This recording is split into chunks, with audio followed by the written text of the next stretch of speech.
Kia ora, no mai haere mai to the Queenstown Ice Arena, home of the Trans-Tasman Challenge Series here. Ice hockey presented by Queenstown Resort College. It's awesome. We're back for more in this intense three-game test series between the New Zealand Icebacks and the Australian Mighty Roos. Now it's all part of the QRC Winter Games NZ, fueled by our good mates at Forsyth Barr. Now, the Ice Blacks in front of a passionate, packed-out hometown crowd. They look to take a stranglehold of the series, and I am joined now by our commentary team of Joel Rindelab and Casey Lucas. Guys, take us through what happened in that first game, because, boy, it was a good one. Oh, what a doozy it was, Logan. I'm Joel here along with Casey, and we saw some end-to-end action where the Ice Blacks were just scraping ahead with each and every goal, but the Aussies were there to respond each and every time, but in the end, the Ice Blacks did come out on top. Now, the fans here at Queenstown Ice Arena, they got every cent's worth out of that ticket price. They had the back and forth action, those quick answered goals. You know, every time New Zealand would inch ahead, the Roos were just right there nipping at their heels. And then, of course, the hometown team snuck away with the victory in the end, but it was a fabulous, hard-fought, close game. Exactly what we are looking for in this Trans-Tasman Challenge presented by QRC. And tonight, I'm expecting another sold-out crowd where we're going to have a rowdy, raucous environment cheering on this ice hockey, putting a new wrinkle into this Trans-Tasman rivalry. There's just nothing like the rivalry between New Zealand and Australia in all of sports, and doesn't seem to matter what sport it is, they bring that passion and that fire regardless. We are known as Hockeytown NZ here at the Queenstown Ice Arena, where they support the local team, the Sky City Stampede, who are the NZ IHL champions, all happening in this building where they are fielding a number of notable players on that roster, something that whole New Zealand has been able to thrive off of. Let's check out some highlights from last night's encounter between these two teams. Speaking of our hometown players. Right here, number 24, Ryan Strayer, started scoring off early, stealing that puck from the corner and doing it all himself to put the Kiwis up ahead.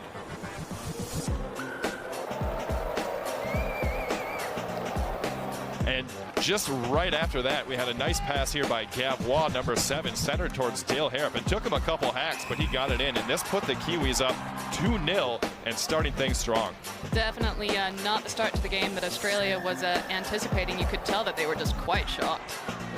But the Kiwis took few too many penalties, which set up this goal by Kai Miettinen to score right from the slot there, getting the Roos on the board. But as we saw for the rest of the evening, the Kiwis struck back here, taking a nice slap shot right off the heel of Darge, and then Matt Schneider in front puts home the rebound, and then once again it was a 2-goal game. That's as good as a top line as you are going to see in hockey here in New Zealand, that combination of Schneider, Chalice, and Stewart. But as we mentioned, Australia came right back in this great stretch pass to find the newcomer, Aiden Salado, and get this man a toasty because he just grilled the goalie with top cheese. It was a big night for newcomers here for Australia, but as well for the Ice Blacks as well. Here we see the veteran Chalice finding Matt Schneider again backdoor with a great cross-ice feed, able to one-time and put that home in this back-and-forth battle. They may be rivals in the NZIHL, but the chemistry on that Ice Blacks team is undeniable. But Australia once again had a response. The captain, Liam Webster, puts one towards the net, and the newcomer, Mr. Hayden Dawes, with a nice tip redirection here to beat Perry. So that made it a 1-goal game, but again, the Ice Blacks came back, and here's Liam Stewart finding his Stampede teammate Stefan Amston for the one-timer to beat a sliding Dawes right here on the far side to once again extend that lead to 2 goals. Stewart's playmaking ability was on showcase all night. But once again, here on a 4-on-4 play with some open ice, the defender, Rob Hazelhurst, found himself in front to clean home a rebound after Perry made a couple nice saves, and that once again cut it to a 1-goal lead. Yeah, the Roos were just not sitting back, not giving up. It's exactly the sort of response that you'd like to see in a hockey game like this. So finally, the Roos pulled the goalie for the 6-on-5 attacker, but a great play by Liam Stewart to find his line mate Chalice to put home the empty netter and seal the win for the Ice Blacks. 6-4 victory, lots of goals, lots of action. And Joel, we've had some changes in the lineup. Indeed, we have a couple new faces here. Same basic roster here for the Roos, but they're going with Charlie Smart in goal from the Newcastle North Stars. Smart, of course, had a fantastic year in the AIHL. Smart, of course, he's a veteran of the Trans-Tasman Challenge as well. But we still have that strong back line in featuring Bert Malloy as the assistant captain. Look for him to make some strong play again tonight, as he is the captain of that Newcastle side. Yeah, Malloy is one of those storied AIHL players. He's played with a few different clubs, actually. He played with the Sydney Ice Dogs, and now, of course, captain of the North Stars. And he had a strong season as well. I believe he racked up 29 points. An impressive amount for a defender, that is true. We also have Kai Mietinen up front, who's going to center that second line, a big body that's able to get some goals going. And also leading this charge is Liam Webster at the defense, who is another guy who can put up a lot of points from that back line. Liam Webster actually took some time out with Logan Swinkles prior to the game. And we'll catch up with him in a little bit.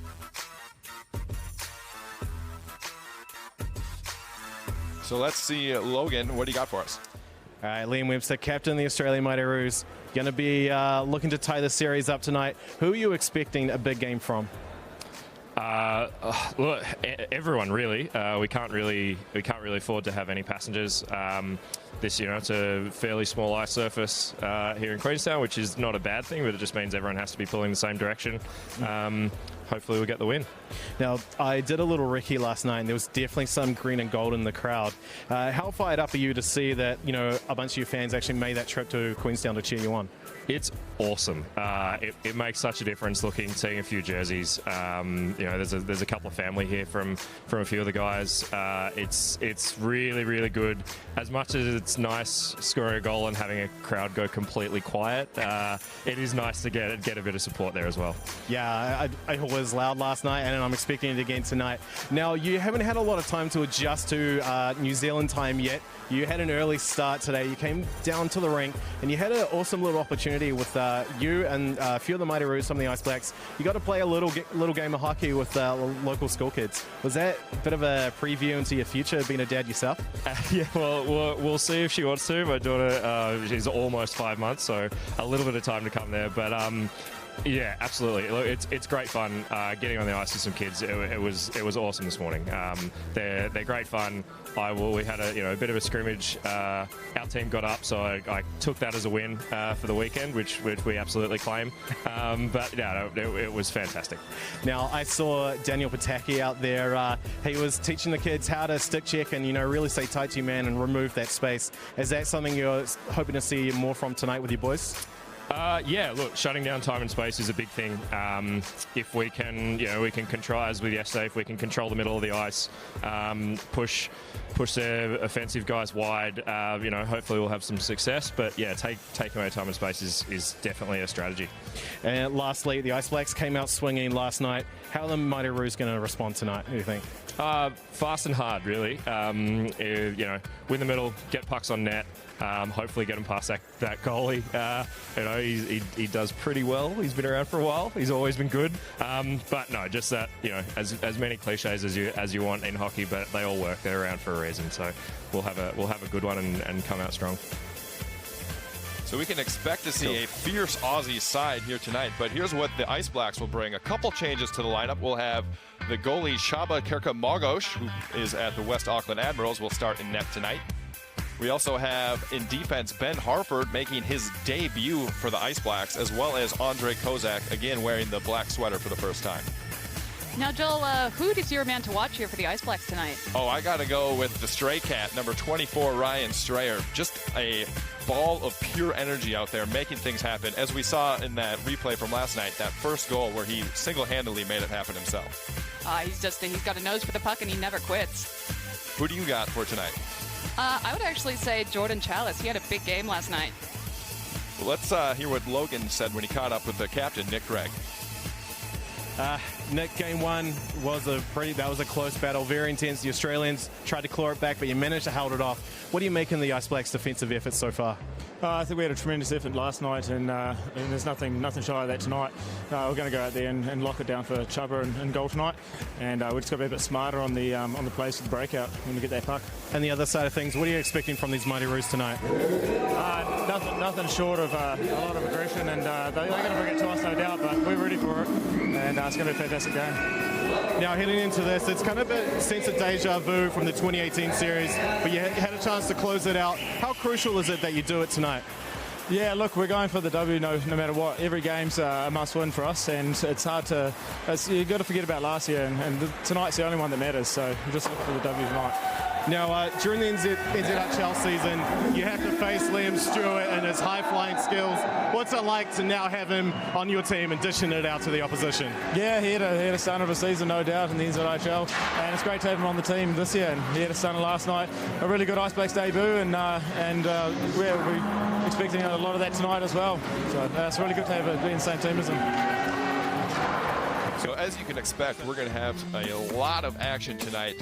The Ice Blacks have a chance to defend their cup title in this game with a W.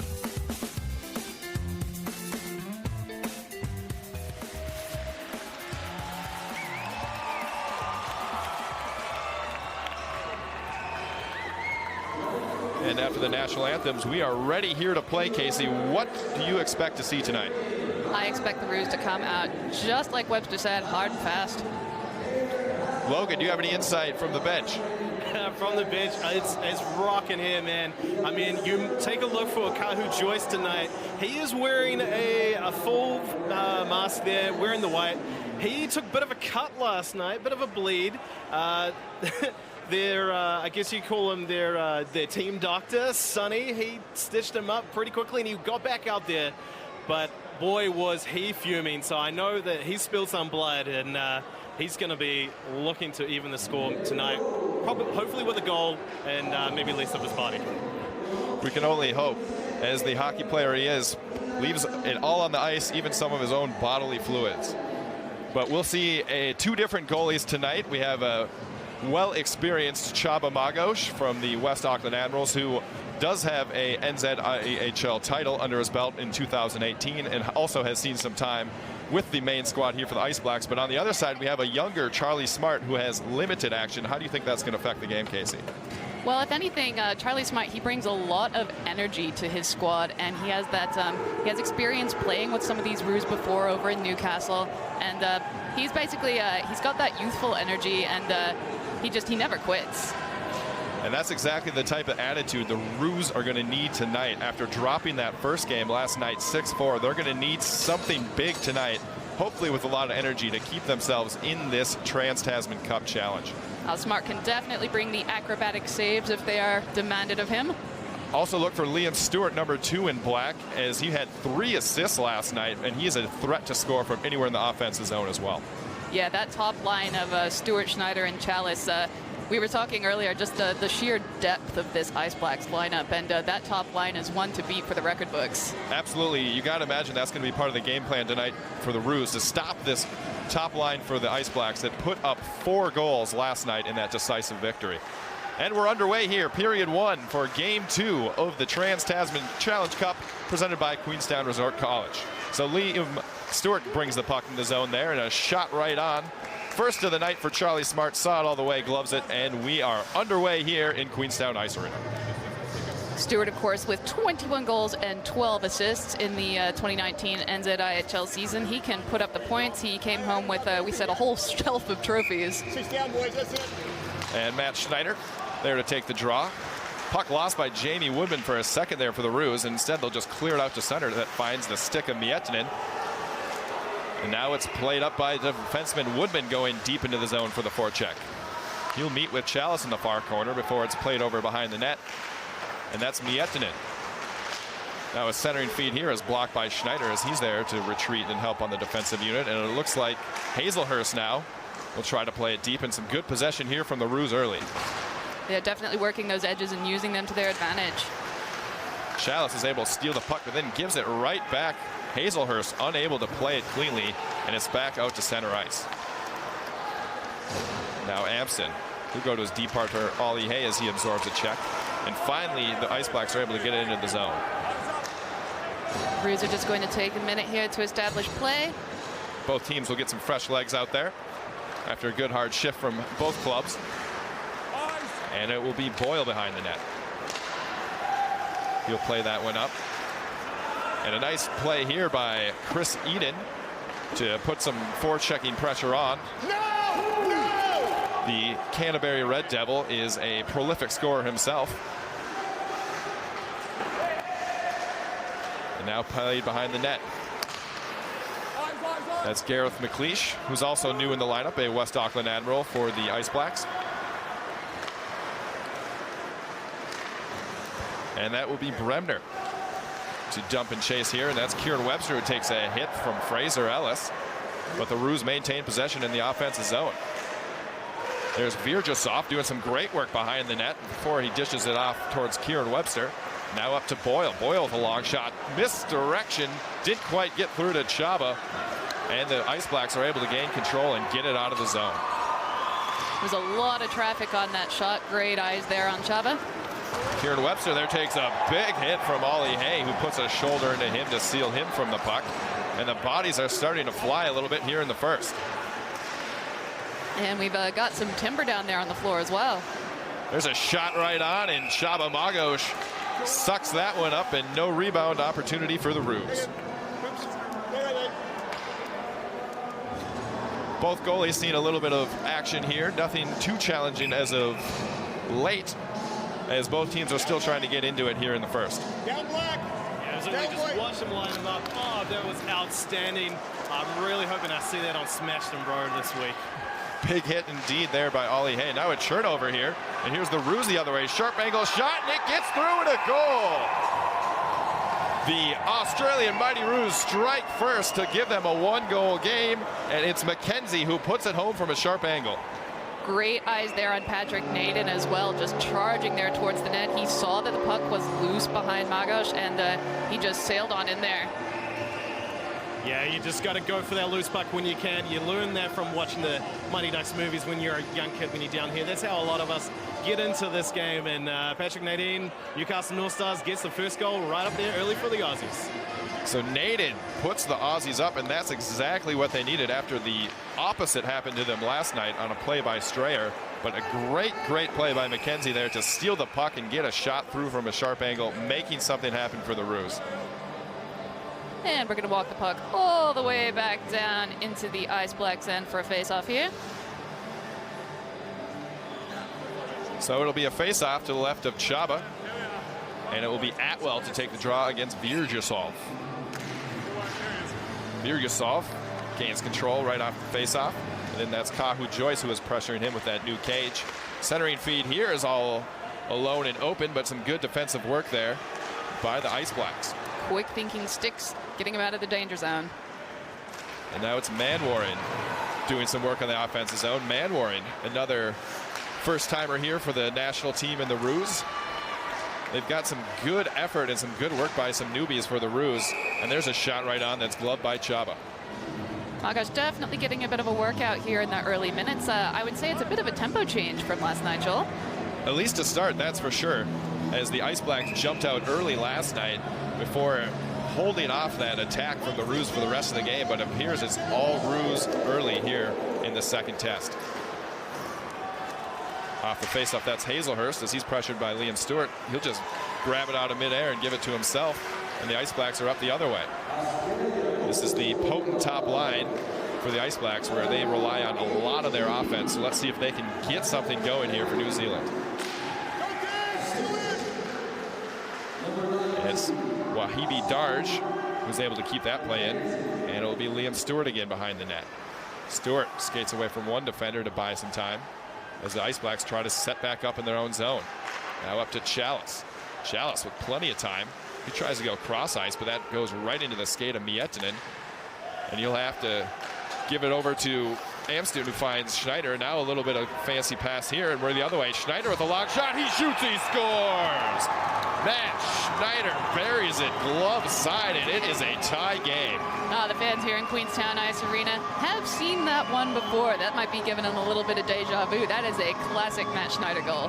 Absolutely, exactly. How many times have we seen this just in this season alone? Stewart and Matt Schneider connecting for another one. Boy, that really takes the wind out of the sails for the Aussies after their first goal. They had some momentum going for sure, but once again, that top line with all that talent for the Ice Blacks is able to make something happen and tie this one up.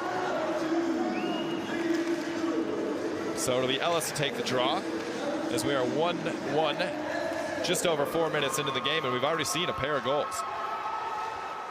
Strayer, he'll play it back towards Harford. Or that's Mitchell Freer, excuse me, another Stampede player, over to his D partner, Ollie Hay.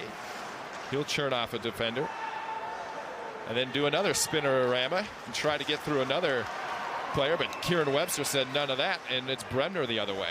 Bremner absorbs a hit from Ellis, and then another hit from Ollie Hay, and Chris Eden was able to get on top of the puck. He'll find Freer. Freer tries to skate around another attacking Roo, and then Kieran Webster tries to put a shoulder into Ollie Hay, but Ollie is able to stand up to that, and it's played up to Boyle at the point. Boyle with a shot right on, hits the post, rebound goes in, and the Roos capitalize once again.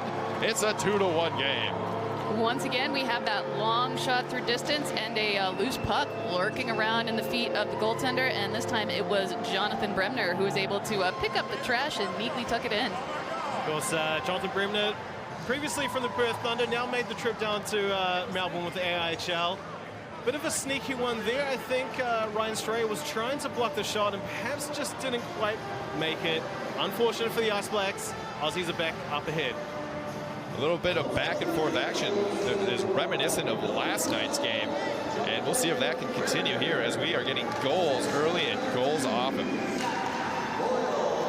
And that's the captain, Nick Craig, who finds Gav Wall, but he loses control. And we had 3 Ice Blacks that hit the deck, and it's the other way for the Roos. Centering feed here, but no one home, and it's Harrop the other way for the Ice Blacks. He's trying to find Gav Wall, but he couldn't control it, and now played at the blue line and finally out. Now Kozak trying to throw his weight around. Thank you. And a play up here towards Pataki. Pataki with a long shot that just misses, and it's Gareth McLeish with the puck. He'll go up towards Kozak, and he gets knocked to the ice. And it's back behind the net for the Ice Blacks as they'll try to get some fresh personnel out there and see if they can break this one out.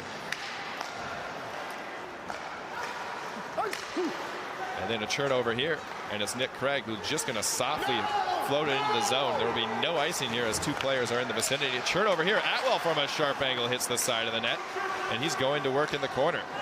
He'll play it down low. And that's Connor Harrison back to Atwell.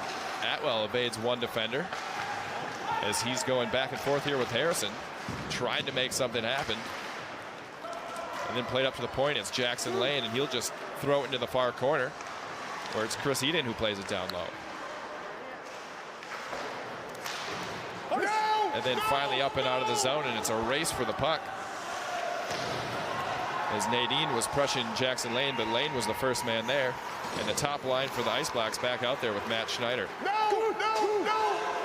That trickles all the way to the goaltender, Smart. He will cover it up and hold on, and we will get a face-off here with 13-13 remaining in the first period. So we had a bit of a back and forth on that shift. That turnover with that missed drop pass really cost the Ice Blacks. All right, boys. Feet square, sticks on the ice, and then I'll drop it, okay? All right, sticks down. So it'll be Schneider on the draw. He wins it cleanly to Amston. Now Amston to Chalice. Chalice tried to go cross ice, but that's intercepted.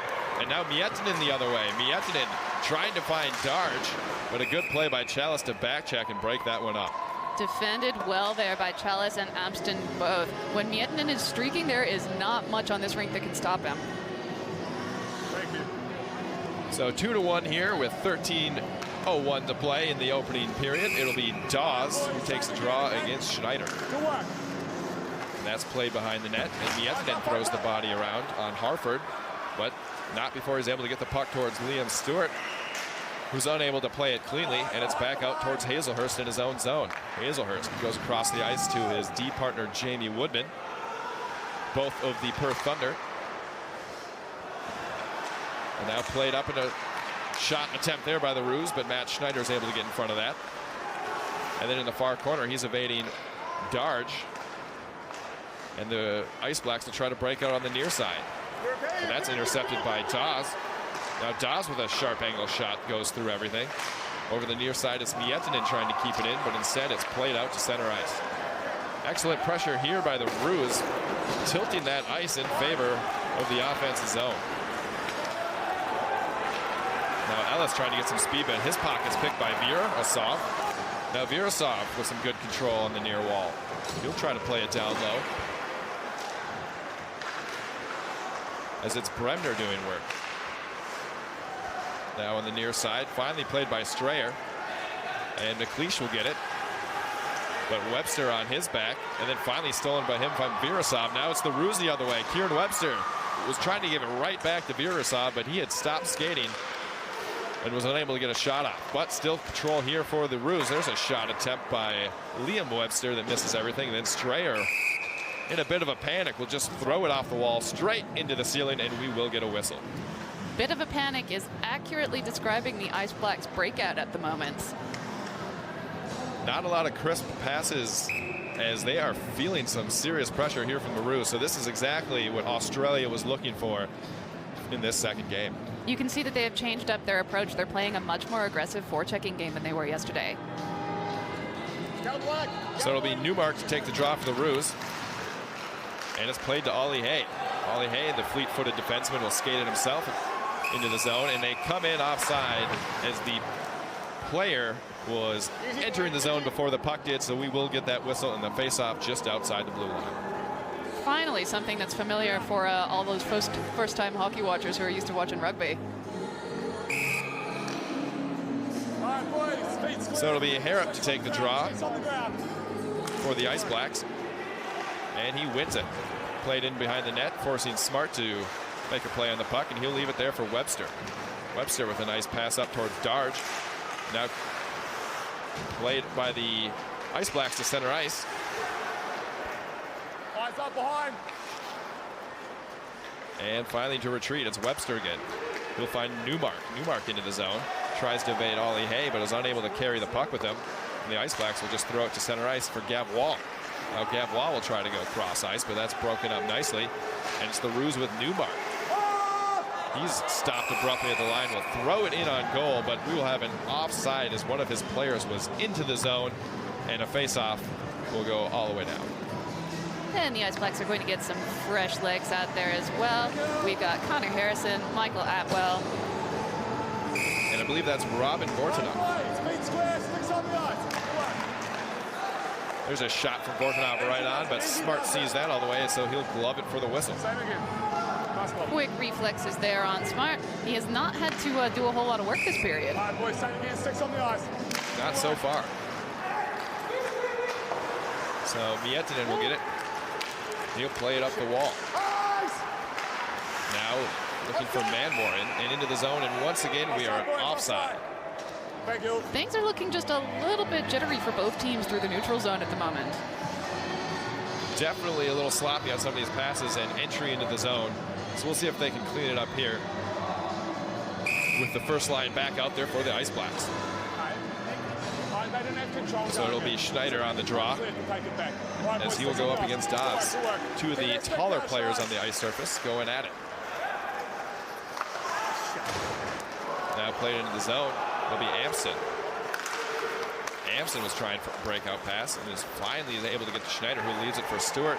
And now Stewart's got a little bit of speed. Evades a big hit there. Puts on the brakes, trying to our centering feed, just throws it at the net, but not much doing as the Ice Blacks are struggling to get something going here. Now Hartford with a long shot that doesn't get through. And it's played out of the zone by the Roos, and a chase for the puck. It's Darge. Darge has it.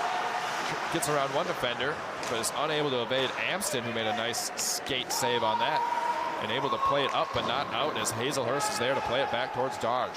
Backhander here towards Dawes. Dawes loses some footing, but is able to get the pass off. But it was a bit errant, and Woodman is forced to retreat. Played back into the zone and played up by Woodman, but his pass misses everybody, and that will be an icing once again. And that is a rough icing for the Roos because they have been out there for a while.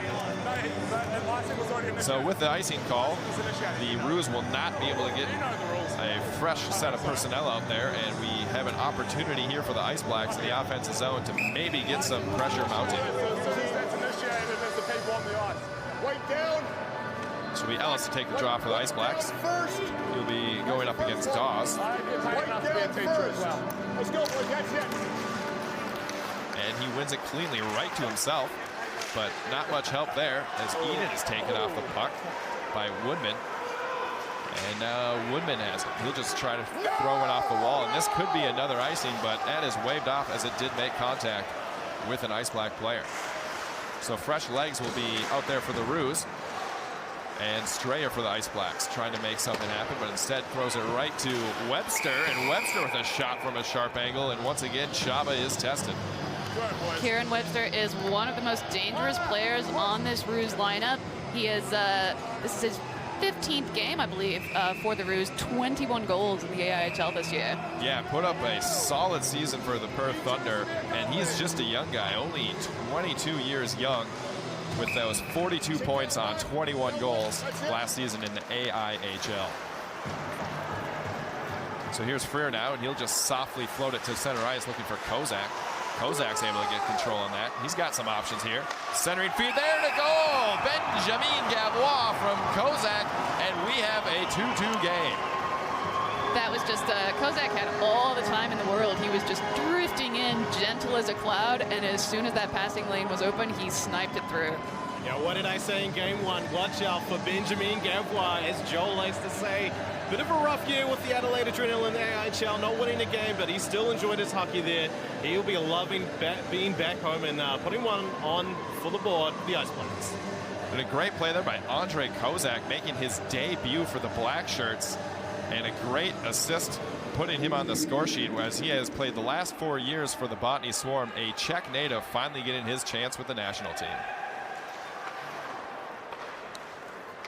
So the equalizer is on the board for the Ice Blacks, and we are back to all square here at Queenstown Ice Arena with the Roos seeing if they can respond here. Now played up, and it's Fortunoff has it in the far corner.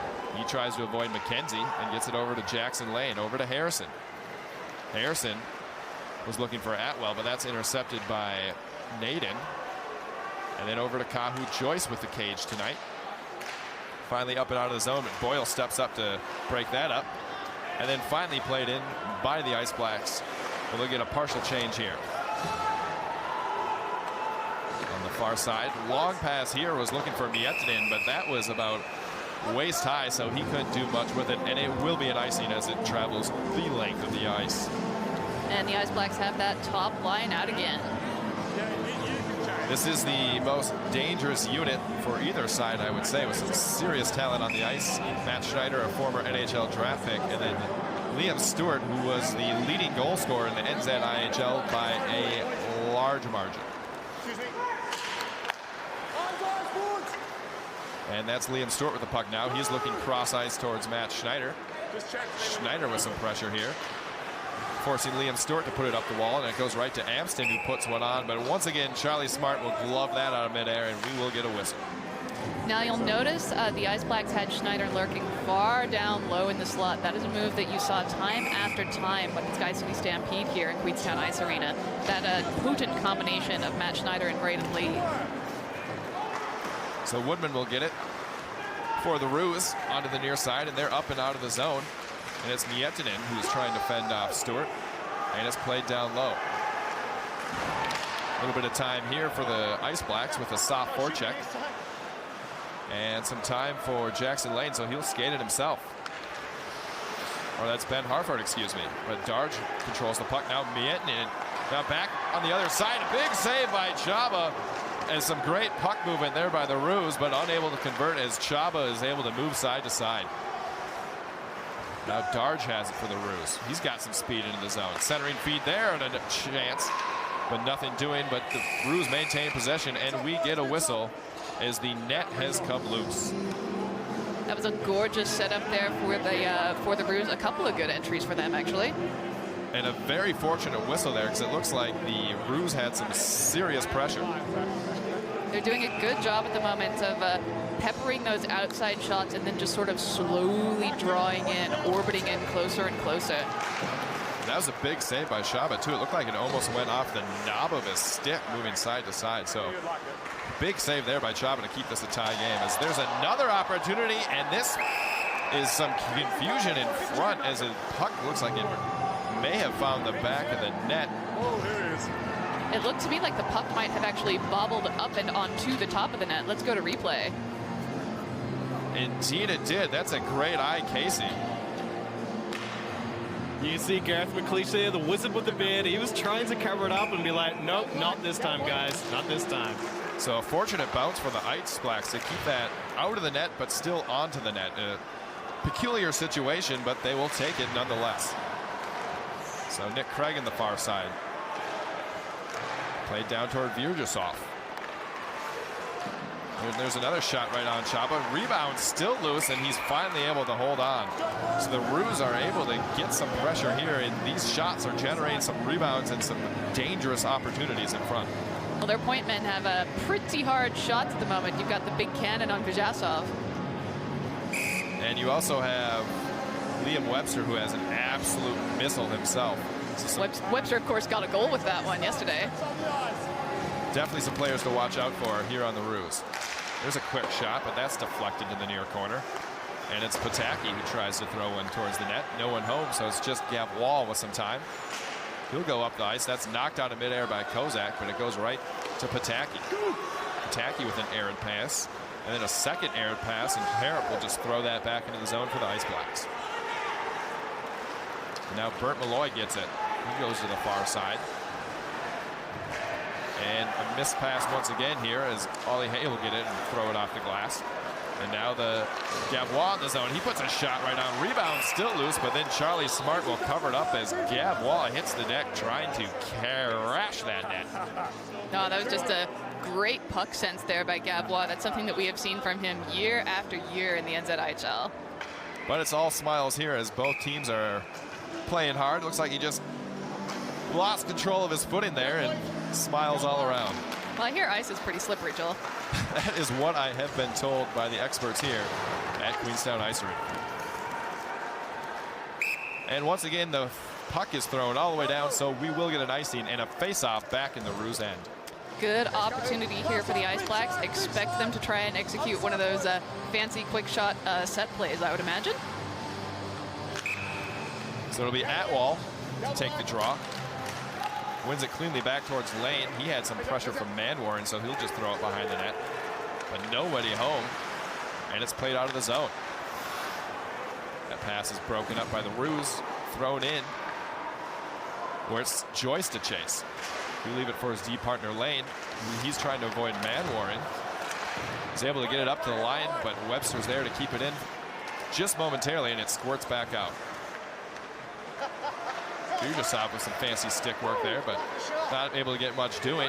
And now finally broken up by Webster with a long shot right on, but Chaba's there to hold on and make the save. Boy, the Roos defenders are just holding that blue line at the moment. Definitely some good aggressive defensive work where they're holding that back line firm, as Casey just mentioned, able to step up and intercept these, I guess, errant passes by the Ice Blacks. Now played over the near side, it's Webster who's able to just chip it up towards Schneider. And it's finally out. It's Hazelhurst now with the puck. Hugo cross ice. Over for Darch. That's broken up as Chalice avoided a hit. But he was unable to get to the puck because of it, and it's played over to Miettinen. Now Miettinen into the zone. He'll put a sharp angle shot. Rebound was right there. Then a centering feed actually found the stick of Darch, but he couldn't put it on goal. And it's finally cleared out of the zone. So another good opportunity for the Roos, making something happen from the puck behind the net. Now Schneider fighting for position. Gets to the stick of Chalice. He'll throw it right into the feet of Stewart, so he's not able to do much with it. And Miettinen will take it the other way. And that's intercepted quite nicely by Chalice. And he'll throw it into the zone and go off for a change. Great stick work there by Jordan Chalice. Now, the stick work there is definitely something to watch on the Roos defender at the moment as well. They're forcing a lot of turnovers. And there's a turnover itself by Ellis. Gets control. He'll find Eden. Eden on the far side is taken down nicely behind the net by Hazelhurst. And then Woodman's there to help out for the Roos. Puck still in Woodman's skate as Strayer's there to come help out. And finally played up the wall. And now it's Virjasov. He'll get that one over to Kieran Webster. Webster down low towards Virjasov. And then Gareth McLeish doing work in the far corner for the Ice Blacks. Centering feed here towards Bremner. But he was covered nicely by Nick Craig. But still maintaining control here are the Roos. There's a long shot right on. But that is blocked. It doesn't get through. But still unable to get it out. So this is a very dangerous line for the Roos with some great puck control that are generating some shots on net. And there's another shot on goal, and Chaba saw that all the way and is able to hold on. Boy, what a necessary cover there. That plot was just simmering. Looks like Bremner took a bit of a hit on that one. Not sure exactly what happened, as I saw Virjasov was also feeling it after getting taken to the ice in the corner as well. So putting in some mahi here are the Australian Mighty Roos. But will they get the treats? We'll soon find out with just 2:49 remaining here in the opening period. And it's Harrop with the draw for the Ice Blacks. And he wins it to Hay, who throws it around the wall towards his Kozak. Kozak up towards Gavrois. Now Harrop in the zone. Harrop takes a big hit by Liam Webster. And the Roos maintain control here over to Boyle. Now up towards Naden, but he just overskates it. So the Roos will have to start again from their own blue line. And played up by Webster into the zone. But it's Freer, the first one there. Tried to spin off his man, but Naden was not having any of that, and he throws him right to the ice. Finally played up as they're looking for Kozak breaking. He'll just toss it in the zone. And we'll get some fresh legs out there for the Ice Blacks themselves. That's Newmark with it for the Roos. He has plenty of room to skate it with the change by the Ice Blacks. And he'll just throw it off the glass as Joyce has it. His pass misses Harrison. And it's Dawes with it. Dawes centering feed. He was looking for Darge, but that just went across the goal mouth. And the Roos once again maintain control. Dawes slides it over. Slap shot right there. Actually might have hit some iron, as Chaba did not see that one cleanly. And now the centering feed looking for Dawes again, but that's past his reach. And thrown towards the net. Hits his own man, was a Woodman shot, and it's cleared out into center ice. Boy, that 2-2 on the scoreboard does not reflect how tilted the ice is at the moment in favor of Australia. Absolutely not. And here's a dangerous turnover right in front as Dawes had an open look. Rebound chance and another one, and a big save by Chaba as he was guessing where the puck was, but it is out of the net for now. Boy, the Ice Blacks owe him a steak dinner tonight. And finally cleared up into the ceiling here by Matt Schneider to relieve the pressure, and it looks like the Ice Blacks escape unscathed for now. The Ice Blacks coaching staff is definitely going to have a thing or two to say to the boys in the dressing room, I reckon. So here's a shot that actually deflected on the initial shot. Rebound in front, and some great work by Kahu Joyce to get in front of that rebound opportunity to keep it from the net. Otherwise, that was a sure goal for the Roos. Good. Same side, boys. Same side. So just 50 seconds remaining, and at this point, you've got to think the Ice Blacks are hoping to just get to this period tied at 2. Absolutely. They just want to end the period without letting one more sneak through, and Australia is starving. And to do so, they do have the top line out there for the Ice Blacks with that Schneider and Stewart and Chalice, and it's Schneider now on the near side. Centering feed looking for Stewart, goes off a stick into the far corner, and it's played down towards Chalice. That's broken up by Hazelhurst. He tried to get one out and finally does, and it's a race for the puck between Webster and Harford, but Harford's able to take a chop at that and keep it out of harm's way. Turnover here at center ice is Virjasov. Now Virjasov with a little bit of room. Here's a shot, and he just missed blocker side on Chaba. Finally played out to center ice here as a good opportunity for the Roos squandered. Now Chalice with the puck in the offensive zone. He'll leave it over towards Schneider. Schneider has a little bit of space here. He'll go up to the defenseman. Shot.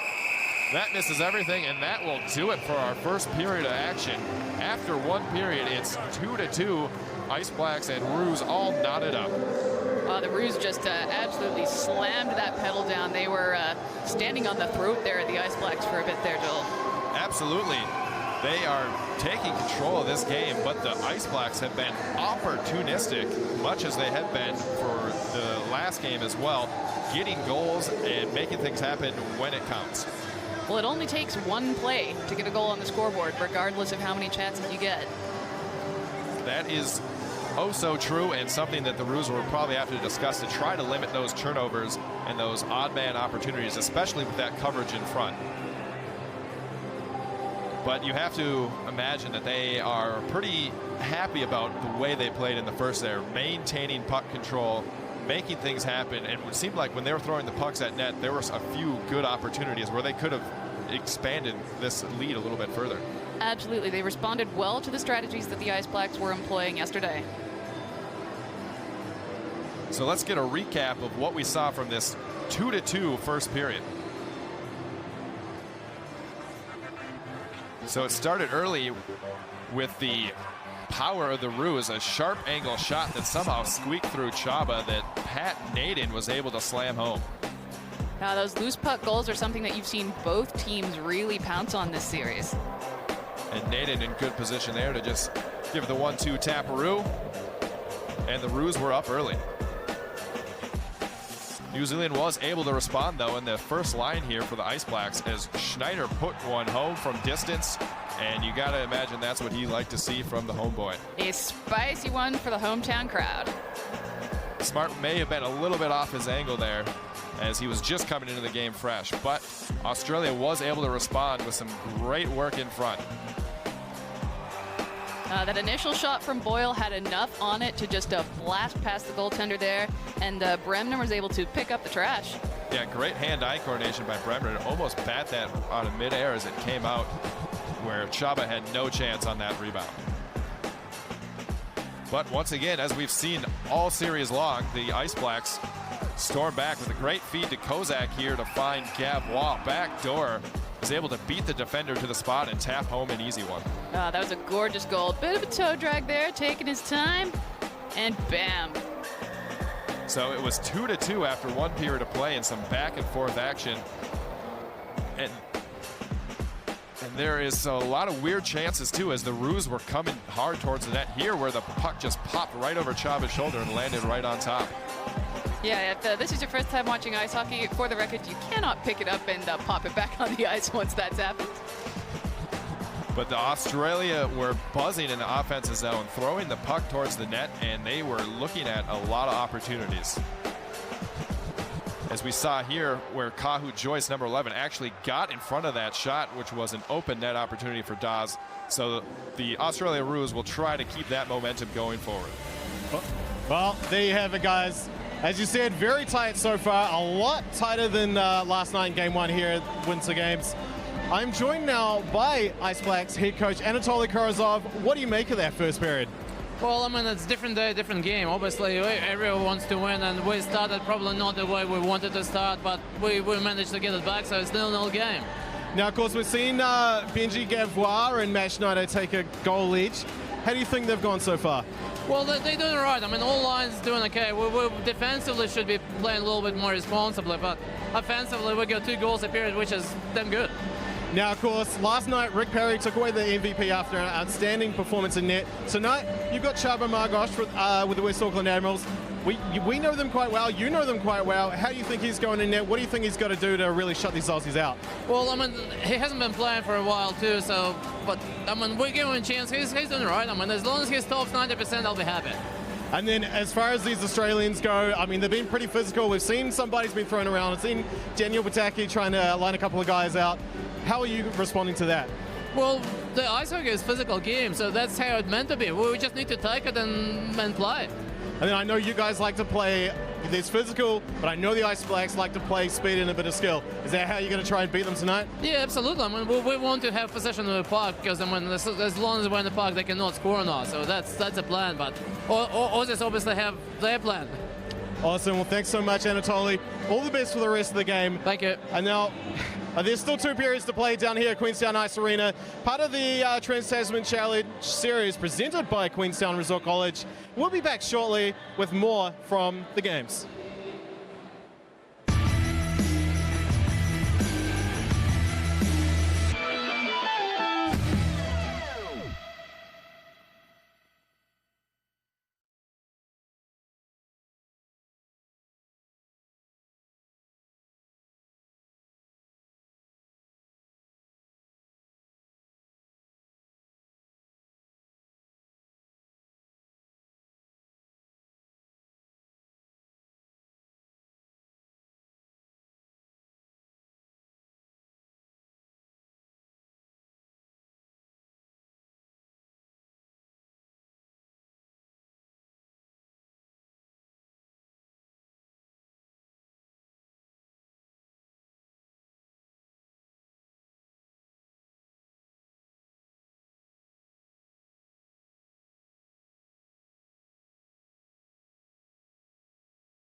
All right, kia ora. Welcome back to Queenstown Ice Arena.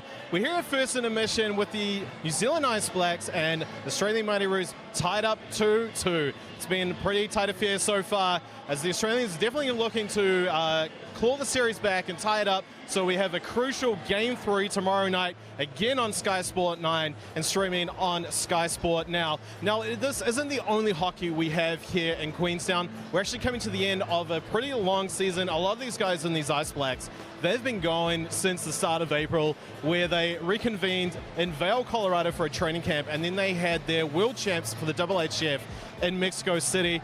Fortunately, the guys got bronze there, but then in the NZHL, a lot of the guys in this team play for the Sky City Stampede, and they faced the West Auckland Admirals in the NZHL finals, and boy, it was awesome.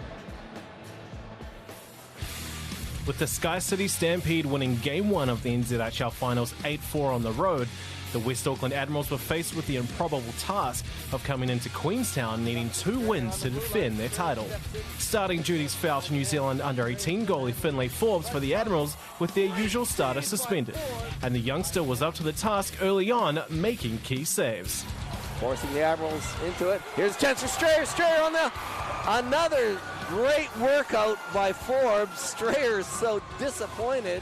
But it wouldn't be long before the Stampede found a dent in the armour. Liam Stewart showed off his skills as a playmaker, setting up captain Matt Schneider for the opening goal.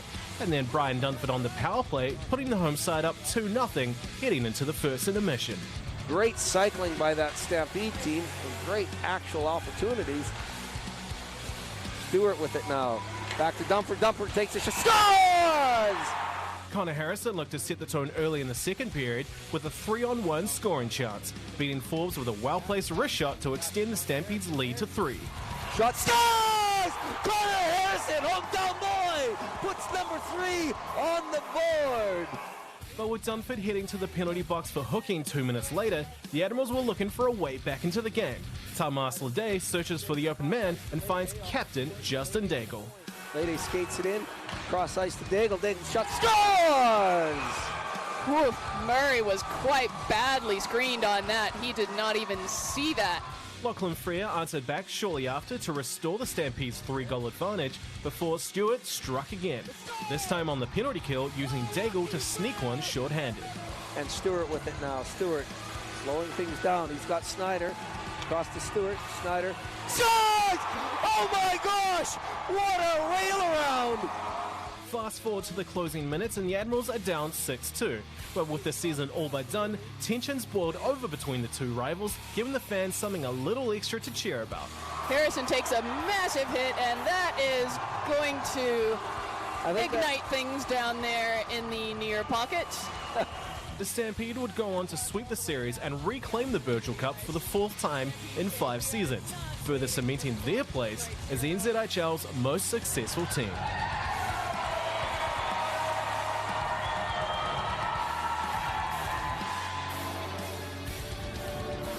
There you have it. You see Ryan Strayer lifting the cup in front of the Queenstown fans. He loves it. I love it when he's rocking that mustache and that cut. Awesome stuff. Now, a name you probably heard there in that package quite a lot is Liam Stewart.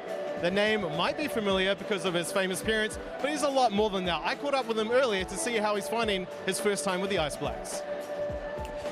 All right, Liam, coming to Queenstown, you've probably attracted a bit of media attention that you weren't quite expecting, and now largely that might come down to who your parents might be. Were you anticipating that at all, or was it kind of a bit of a surprise? You know, I kind of was in a way, but I'm used to it by now. Like it's when I played over in England, it was kind of the same thing. Like it was not a big deal, but it was just who my parents were and all that kind of thing. But I'm used to it, and they've never said nothing but nice things. So yeah, it's been a good time. That's awesome. And now, of course, this being your first time wearing the black jersey, what does it mean to you to put that on and make your family proud? It's awesome. My mom was obviously pretty stoked about it. But yeah, it's obviously an honor representing your country and everything like that. And to beat the Aussies last night, it was obviously a plus, and hopefully we can do it again tonight. Speaking of that, can you feel that rivalry in this Trans-Tasman Challenge Series between New Zealand and Australia like you would with, say, international rugby?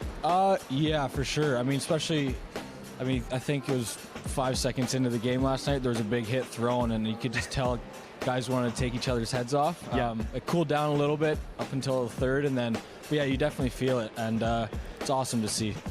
Now, you've played previously in IIHF Worlds with Team Great Britain, your other home nation. You won a gold medal there. Of course, they're up with the big boys playing against like the likes of USA and Canada. New Zealand, we're down a few grades there. Yeah. How do you see us improving in the future? Well, I mean, just playing one game, there's obviously there's good skill in the team for sure, and it just comes down to, you know, getting a few bounces here and there, and you know, just improving as a team every day, and you know, it's getting guys healthy, like guys like Burnsy, like that, like who's obviously out this year, and you know, guys like Schneids, he's always been good, and you know, I think it'll come eventually, and there's obviously good young talent coming out of New Zealand too. I think just playing in the NZ, and you know, hopefully in a couple of years you guys will be up, or we will.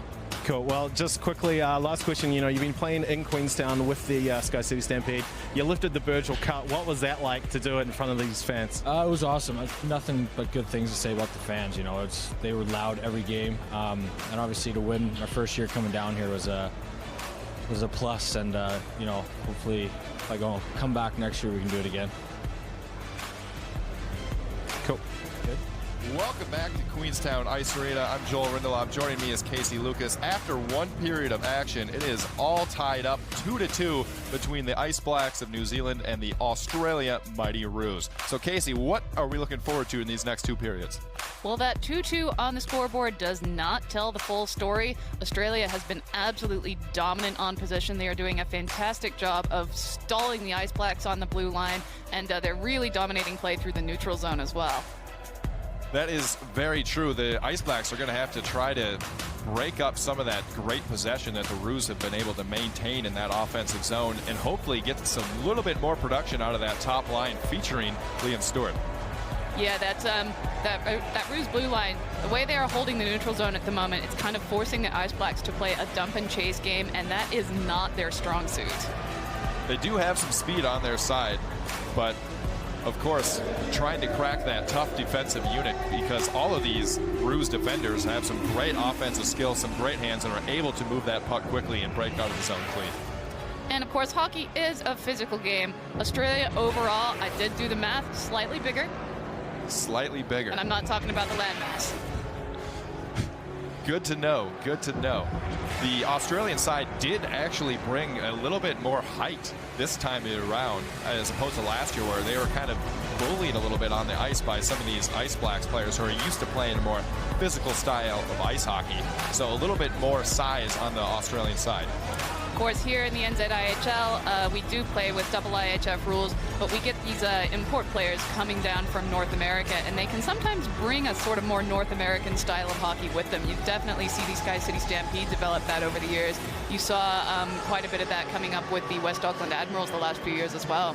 And as we saw in that highlights, things can get a little physical here in New Zealand ice hockey. So we'll see what we can get here to start the second period. All 2-2 here at the Queenstown Ice Arena, and we are underway. As Dawes will get it for the Roos, and he'll find Woodman, who's just able to get it up towards Amston. Instead, he'll find his D partner, Harford, who throws it right to the stick of the Roos, and it's Dawes into the zone. He's centering feed, knocks the stick clean out of the hands of Harford. And a little soft pressure here from the Ice Blacks. Looking a little flustered here. And it's Woodman with the puck. Woodman, the defender, going deep in the zone, takes a hit from Amston. And the puck is still loose until finally cleared out to Amston. Amston with some space, he'll just skate it himself. Originally a Swedish national, now a New Zealand passport holder. Doing some great work for the national team.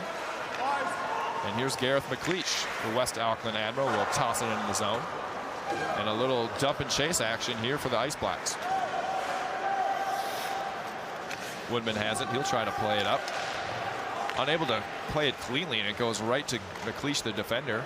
He's not able to do much with it. Instead, it's Miettinen now.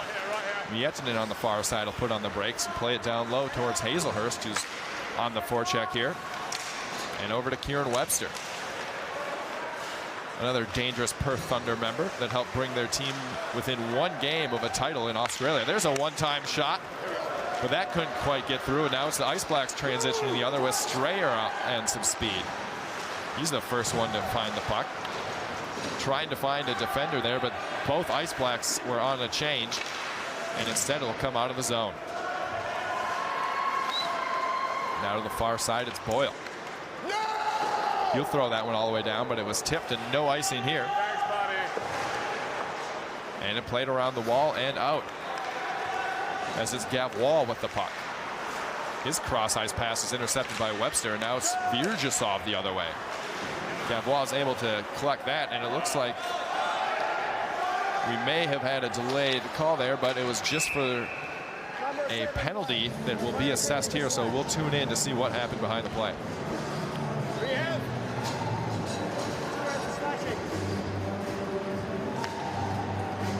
Now, I saw Nick Craig put his hand up there, but we are waiting to see whether or not the Ice Blacks will be shorthanded for this face-off, and it looks like they are. So a slashing call will put the Ice Blacks shorthanded here for 2 minutes. There's a play off the draw, but that's thrown around the wall, and the Roos will have a 5-on-4 opportunity for the next minute 52. It's Miettinen behind the net. He'll find Dawes. Dawes up top to Webster. Webster thrown on, deflected, and Chaba makes a nice save. Rebound there. Still gets a piece of it, and Chaba has to do some work early here for the Ice Blacks. As opposed to yesterday's game, this is actually our first penalty of tonight.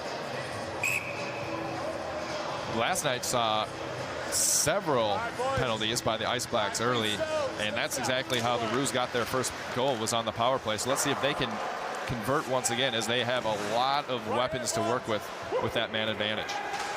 One of them being Wahib Darge, who plays it up towards Webster.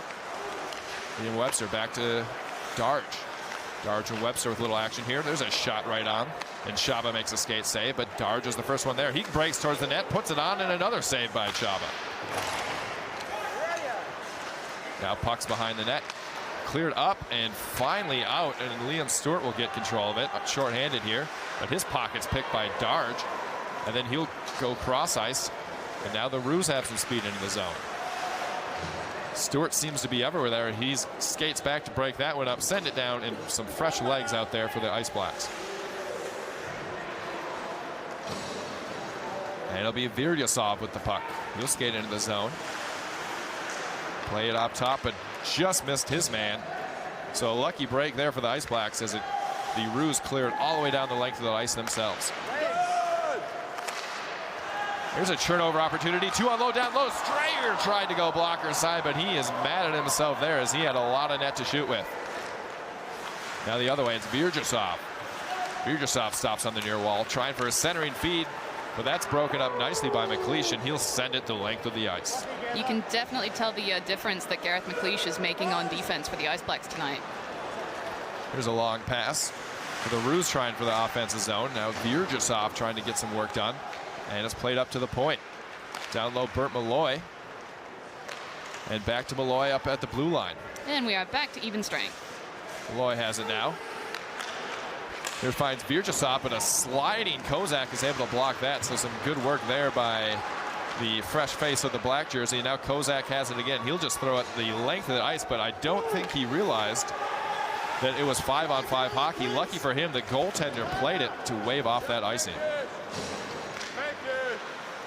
So finally played on the near side as Chalice. Bert Malloy scoops that up, so he'll skate it himself. And now brings it over to Dawes. But just offside, as Bert Malloy was getting a little too eager into the zone, beating the puck across that blue line, so we will get a whistle. Not the sort of mistake that you often see Malloy make. I guess he was just a little too excited to join that rush as the defenseman. Well, you know, there's a bit of an exciting atmosphere in Queenstown Ice Arena at the moment. It's festive down there. Certainly can't blame him, especially in this tie game. The next goal is huge for either team. There's a long shot right on by Hazelhurst. And it's played up to Schneider. Schneider will just sweep around, try to give him some room, and play it up towards Liam Webster, but that pass was beyond him. And it'll be Hazelhurst for the Roos. Hazelhurst stops behind his own net. And waiting for his teammates to set up, as a soft forecheck here by the Ice Blacks will just give a free exit out of the zone by the Roos. What is played to Harford. Harford tried to get that one up, but Newmark bats it out of midair. And the Roos will go on the forecheck. McKenzie to chase. Forces a pass around the near wall, and it's Liam Stewart. Stewart has it now with some space, so he'll put on the wheels and skate it himself into the zone. Stewart from a sharp angle puts one on, forcing Smart to make a save there. And now the other way. It's Manwaring. Manwaring on the near side. Centering feed there, shot, and I'm not sure if Chaba had to make a save, but a good opportunity by Virjasov sitting right at the top of the crease. Now once again, it's Manwaring. He's looking for that centering feed. Skates it himself, a sharp angle save made by Chaba, and he looks sharp early in this second. Indeed, and a bit of a misconnection there. Stewart will unfortunately ice that puck. The Ice Blacks are not going to be able to change it up. Yeah, they probably might need a little bit of a breather there. Try and maybe kill some time, because there was some pretty intense end-on action there. Liam Stewart tried to sneak one there past Charles Smart. We've seen him do that before, but not quite happening this time around. So the Ice Blacks at least to get a brief respite here on this sharp forecheck by the Roos. Played up to Webster at the point. He'll throw one towards the net, but that misses everything. And now Boyle will attempt the same thing. That actually hit Miettinen in front and was available for a brief moment before cleared to the corner. Now Boyle again will give it another attempt, but that's blocked. And now the other way, it's Mikey Atwell. Atwell tried to slide it across towards Bortonot, but he was a step behind. Instead, Boyle will play it up the wall. And now that's Darge who gets it. He'll throw it up. And a race for the puck as Kahu Joyce tries to get it. Centering feed there, but nothing doing. And then here's a shot and a goal. Wahib Darge puts one in an open net, and it's 3-2 Australia. Yeah, that was pretty messy there, Joel. Not the greatest rebound control there by Chaba Margosh. He wished to have that one back there as the Aussies, they got another one on the board. Darge, of course, is one of the most dangerous players scoring-wise in the entirety of the Australian League, currently playing for the Canberra Brave. Yeah, Darge put up 54 points in the Australian League last year and starting to make his mark in this Trans-Tasman series. So Australia puts one home and once again regains that lead, and the Ice Blacks will be chasing that scoreboard once again. And now Chris Eden will get it. He'll just throw it in for Fraser Ellis to chase. That's played up the wall, but knocked out of the air nicely by Strayer. The puck is stolen directly from him, and now it's 3-on-2 the other way. Pass just behind Vyarjasov, so instead he'll just throw it in the far corner. That's played up the wall, and it goes right to Strayer. Strayer was looking for a streak in Eden, but Vyarjasov put his stick there. And once again, the Roos will go back on the attack. In the far corner now, Vyarjasov is able to poke it free. And then he absorbs a hit, but still stays on his feet as Atwell is on his back. And a centering feed here, unable to get through. And the Roos are making things happen here in the second period. Now back low as Kieran Webster's there for the puck as McLeish is on him. And then Ellis tries to just clear it out, but instead it goes to Webster. His centering feed went right to Craig, and now it's Strayer the other way with a little bit of speed. Strayer, 3-on-2, he's got some numbers. Centering feed back door, but it couldn't quite find his man. And that play is broken up nicely by the Roos. This is a couple of times now that we have seen Strayer opt for the pass. Now McKenzie with a little bit of work here. Centering feed right in front, and a great opportunity there for Naden, but couldn't quite pull the trigger. Right here, eyes. Hazelhurst now. He'll play it over towards Newmark. But instead that's broken up, and it'll be Kozak to chase for the Ice Blacks. Clear it out to center, and it's Ollie Hay. He goes off the wall. Trying to find Kozak, but that's broken up. Then here's a shot right on, forcing Chaba to make a save, and an Australian Roo goes straight into the net. Crashing hard was the defenseman, Rob Hazelhurst, and he has a nose for the net. Unfortunately, you don't get any points for that. You're telling me a body is not as good as a goal? Well, it's just so much, so much square footage. Looks like he just lost an edge there and carried him right into the net. So this faceoff will be outside of zone as the net was knocked off by the Australian Roos player. That, of course, is one of the reasons why the nets pop off so easily. They can be quite dangerous if you smash into that at full skating speed. There are a lot of hazards out there on the ice, that is for sure. So Harford will retreat for the Ice Blacks, but he turns it directly over, and it's played to Chalice. Now Chalice, he was looking for Liam Stewart, but Stewart's feet were stuck in some concrete, and the pass was up ahead of him, and that will go all the way down for an ice. The Ice Blacks passing game is just not as strong as it was yesterday, possibly due to the lineup changes. Maybe everyone's just a little bit tired, but at the moment you can definitely tell that the Roos are executing those clean, crisp tape-to-tape passes much more efficiently. Absolutely, and they have the shot advantage to show for it. But the first line back out here for the Ice Blacks, and it's Harford who tried to play that to Omston, but missed here. Now Darge tried to make some work around Schneider, unable to do so, and Chalice will just chip it off the wall and out to relieve that pressure. Dawes now looking for a feed, gives it to Hazelhurst as the Roos will get some fresh legs out there. Forechecked very aggressively there by Stewart. And played up the wall, but that's intercepted by Amston. Now he'll take it into the zone. Amston from a sharp angle right on, but Charlie Smart's able to make a stick save there. And it's finally cleared out of the zone, but Schneider will rub his man off the puck, and the Ice Blacks will regain possession once again. Nice pass up to Stewart, and Stewart with some speed going 1-on-3 here. Throws one towards the net, got a little bit of pace on that, but missed everything completely. Still got the shot off, though. Not bad for a 1-on-3. Stewart never afraid to throw the puck in the net, that is for sure. Now here's a chance right in front, and Csaba Magos is forced to make a nice save on Virjasov, who was left all alone back door. Yeah, that was quite sneaky the way he drifted in there. It's actually quite reminiscent of that Matt Schneider goal. Exactly. But Csaba in good position was able to swallow that one up, and we will get a face-off just to his left with Webster and Ellis to take the draw. Won cleanly by Kieran Webster over to Virjasov. That's kicked up towards Chris Eden. He was looking for Strayer breaking, but Boyle's back to intercept that. Now Boyle again with the puck. He'll skate it himself. Long shot right on here, but Csaba Magos sees that all the way, and he will hold on for the whistle with 9:44 remaining in this second period. So Australia managed to take the lead for the first time this series, actually. Could this be a turning point for them in this Trans-Tasman Challenge presented by Queenstown Resort College? We're officially at the midway mark of this game. And the midway point of the series.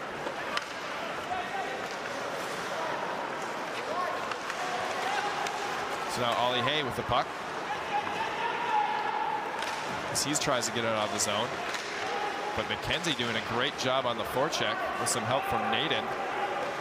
Not allowing the Ice Blacks to do much before Gavois finally gets it. Puts on the brakes, but throws it right into the shin pads of Webster. He actually was able to make 3 stops with those knees of his and to keep the puck away from his goal. Some more bodies flying around here as things are starting to get a little bit more physical here at Queenstown Ice Arena. Liam Webster now, the captain for the Roos, will just throw it to center ice.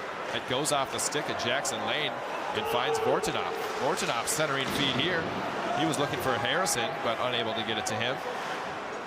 And it will be Newmark here for the Roos. Newmark evades a couple of forecheckers and just throws a long pass. And he finds Salato. Salato, who had a nice goal last night on a good break. The newcomer here to the Roos lineup trying to make an impact. Now here's Kahu Joyce wearing the cage after taking a hit to the face. Losing a little bit of blood, but not any of his intensity as he plays fiercely out there. Here's a turnover attempt. There's Connor Harrison with a shot right on, but Charlie Smart makes a save. Another chance here by Joyce, but his shot goes off Virjasov, and the Roos have some speed the other way. There's Salato looking for Virjasov. A great back check there by Vortinov, but unable to get it out of the zone. It's Atwell now. He's finally to get it up, but it goes right to Bert Malloy, who tosses it back in. And once again, the Ice Blacks will start from behind their own goal. Lane plays it up towards Stewart, but Dawes is on his back. And then finally played Black into the zone. And then out. It's Chalice. Chalice tried to leave it for Stewart. That went off a stick. There's a centering attempt looking for Schneider, but that gets through everyone.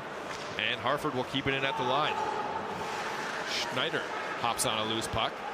He finds Harford at the point. Harford with a shot, and that's gloved aside by Smart. So finally, the Ice Blacks starting to get a little bit of pressure and a couple shots towards Smart, but nothing too challenging where he's been able to save everything coming at him. He is well rested. And it looks like we're going to get a penalty here on Jordan Chalice as he upended his man, and it will be a holding the stick penalty on Jordan Chalice. So he'll sit for 2 minutes, and once again, the Roos will be on the power play. And that Roos power play has been productive this series. So here's the penalty. It looks like just Chalice upended Austin Dawes there. Just got under him a little bit, so you could have called a few different things on that, maybe even a trip.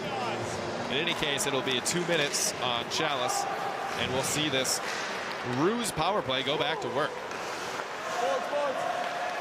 Now Virjasov on the side wall. He'll go down low. And now Hazelhurst has it at the point. Hazelhurst skates to center ice. And played down low by Bremner towards Virjasov. Virjasov up towards Malloy. And back to Virjasov. He's trying to cut through the net. Looking for options. Instead goes back up top to Hazelhurst. Hazelhurst just throws one right on. A soft wrister that Chaba sees all the way, so he will hold on. Of course, regardless of what ends up happening with that initial shot, look who was lurking down low in the blue paint. Number 12, Bremner again, and he certainly would have been up to the task if a juicy rebound had landed on his doorstep. Absolutely. Yeah, there's definitely a few Perth Thunder players there kind of lurking there on that power play. Looking to see them take another one here. Now back up to the captain, Webster. Webster with a shot. He was looking blocker side, but missed everything. And then the puck skips over the stick of Boyle. And the Ice Blacks are able to gain control and send it the length of the ice with just a minute left remaining on this power play for the Roos. Webster will start from his own end. Plenty of room to work with, and he tosses it up towards Boyle, but that was just ahead of him. And it's cleared out of the zone by the Ice Blacks.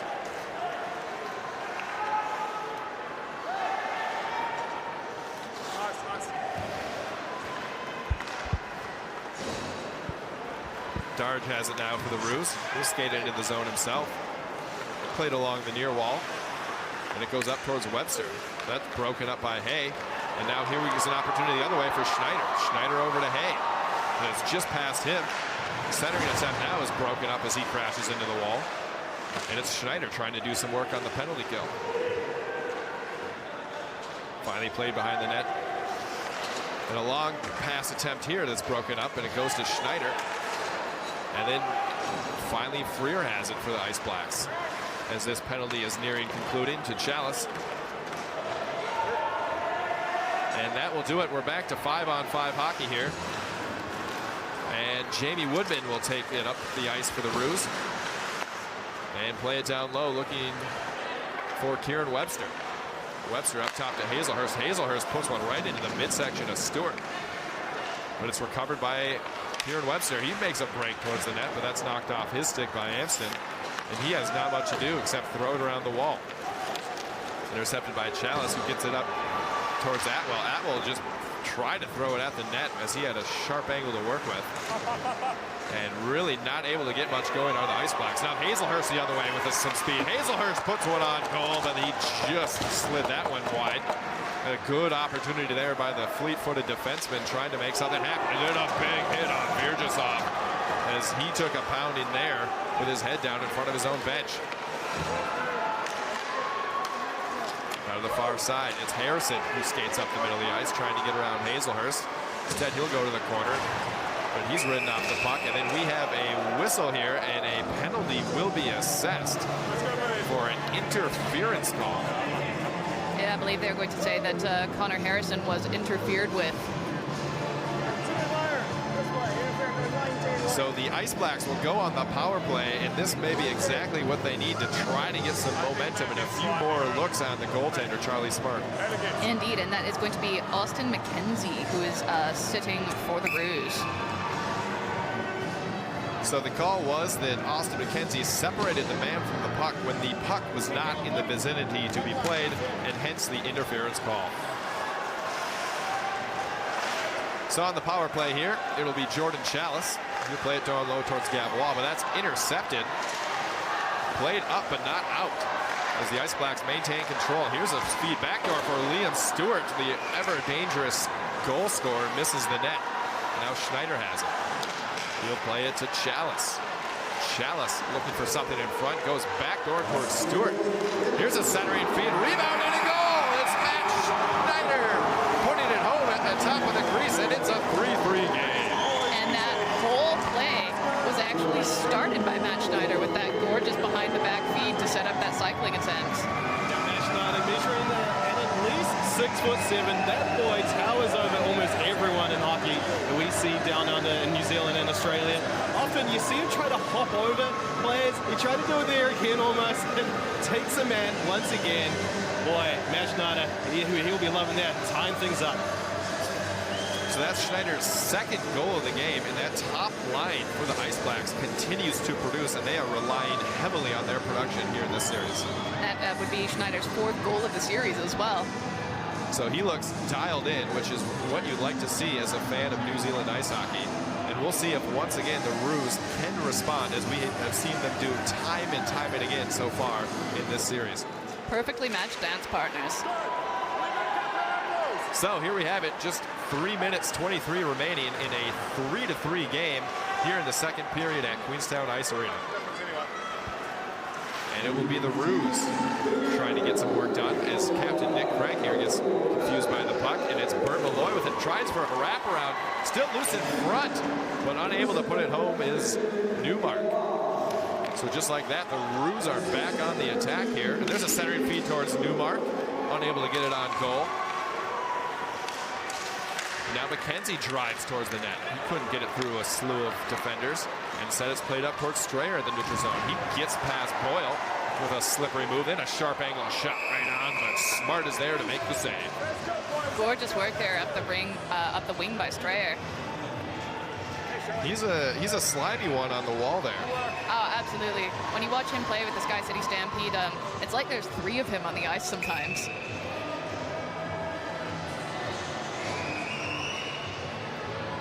And brief conference with the officials here as I believe they're saying that the Roos tried to get a quick change. As the home team here, the New Zealand Ice Blacks do get the second change, so they get the opportunity to match lines. But here we go, Virgisov the other way. He gets around defender, centering feed, a shot and a big save. Rebound still loose, Webster puts one on, but that deflects away, and it's Kozak to get control. Now he finds Gavois with a break. Gavois wide open, he shoots, he scores! Gavois beats Smart blocker side, and the Ice Blacks take the lead. Pop, pop goes the water bottle.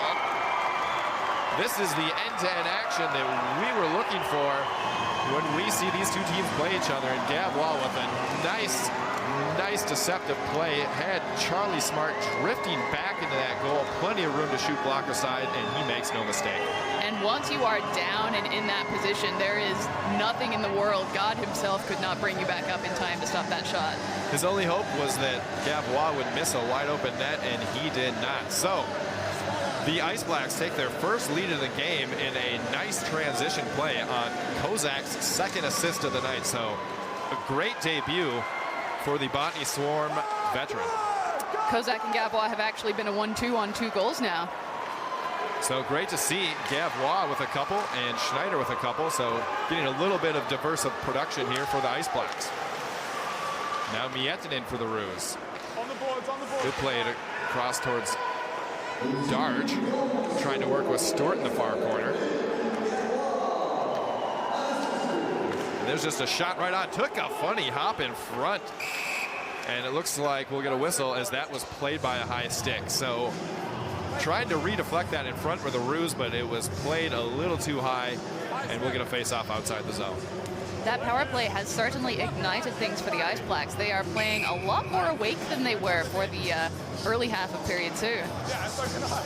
I hate to call it momentum, as that seems to be a false terminology in the sport, but holding true here, as that is exactly what is going for the way of the Ice Blacks.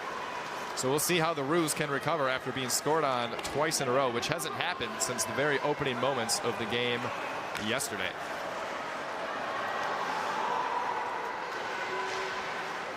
And now played by Dawes as Liam Stewart was on the forecheck. Get a quick change here for the Ice Blacks and some fresh legs. So now Dawes has it.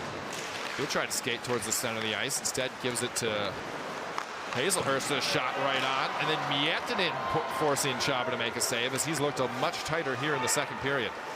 Now here's Dawes again from the slot, but his shot deflects into the near corner, and it's Hazelhurst who collects for the Roos. He'll leave it for Dawes. Dawes just floats one towards Chaba, almost like a little 9-iron golf shot there, so not much tested here, but instead we will get the whistle with just 58 seconds remaining here in the second period. But those shots can actually sometimes be quite difficult for goaltenders because the slow stuff, you're used to reacting to the quicker, faster-paced shots, and sometimes the floaters can sneak through. Also more prone to getting batted out of the air as Bert Malloy puts a shot. Rebound opportunity there is steered aside by Chaba. But anytime you can get traffic in front, whether it's sticks or bodies, anything to make it more difficult for that goaltender to make a save. Now McKenzie will have it. He'll go cross ice. And it's played up and in by the Roos. McKenzie again to chase with that big body. Briefly lost sight of it for a second, and it goes right to Jackson Lane. He'll just clear it all the way down. No icing here. Not sure why that was waved off, but the Ice Blacks will take it as it's Bert Malloy with the puck. He goes towards Pataki, and then Pataki was looking to throw that one all the way down. And it will be an icing here. And a face-off back in the Roos zone. So the Ice Blacks with one last opportunity here for an offensive push. 15 seconds is eons in hockey time. As we saw, things can happen very quickly in the sport of ice hockey. And the Ice Blacks will put that top line back out there with Schneider to take the draw. Play comes to Ames. Puts one towards Schneider, backhanded nicely here, but no one home. Still loose, and that one just goes across the goal mouth, but it was played with a high stick. So an opportunity for the Ice Blacks, but just got a little too antsy and played it while the puck was still too high. So we'll get a face-off just outside the blue line with 4 seconds remaining. And with that much distance, it's going to be an interesting opportunity if they can get a shot off. But I reckon we are going to be heading to the locker room with that 4-3 score. So the ceremonial face-off here outside the dome with just a couple seconds left, and that will do it for period number 2. The New Zealand Ice Blacks fight back to make this a 4-3 game after 2. Yes, after the Roos were dominant, they started the period with that early power play, but at the moment it is all New Zealand. The building is on their side, the dreaded momentum is on their side, and the scoreboard is now on their side as well. If you're the Roos, you've got to think they're doing everything that they want to in their game plan. It's just a few mistakes and opportunities that the Ice Blacks have capitalized on and actually given them the lead. They are ready to pounce on any opportunity if given, you give them an inch, they'll take a mile. So both Schneider and Gavois have showed up on the score sheet in duplicate here for the Ice Blacks, and that's what you want to see, a little bit more scoring outside of that top line for the Ice Blacks. Speaking of what we want to see,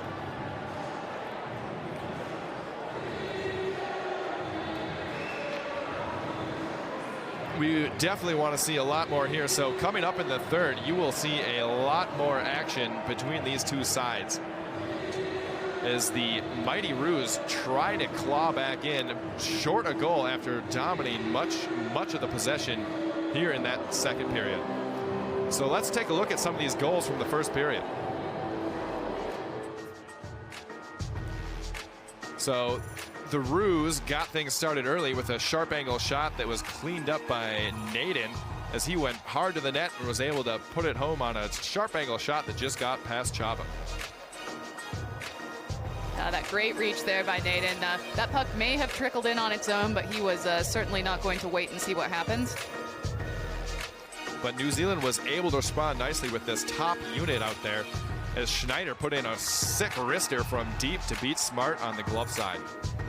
That combination of Stewart and Schneider is as pretty as you see in this building, and boy, you see it a lot.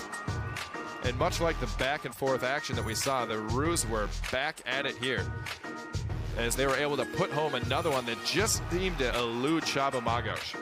Indeed, that was Bremner who managed to tuck that puck home, and you saw him loitering down there in the slot quite a bit, looking to try to form up a repeat of that goal. Yeah, definitely using that big body to his advantage. But again, as we have seen all series long, it's back and forth, and Kozak makes a nice move around the defender here to find Gavois backdoor. What perfect positioning there, especially for a guy who's playing in his Ice Blacks debut. Definitely hasn't had chance to practice with this lineup, but it's not like you can tell from watching him on the ice. Yeah, great patience there to just wait out the defender that was laying flat on the ice to make things happen. And it was 2-2 after one, and now we have more highlights here in the second. So Csaba was looking much sharper here after a couple of easy ones there in the first that maybe he'd like back, and was really able to hold things strong. And boy, was he tested, especially with that early power play for the Australian Mighty Roos. And there seemed like their strategy was to just throw the puck towards the net, try to get those rebounds that were coming out to the slot area. But the Australia was able to capitalize on some of that confusion in front, where a rebound was left wide alone, and they were able to put it home. Yeah, that was Darge who just leapt on that opportunity. The Roos were not going to sit back and coast.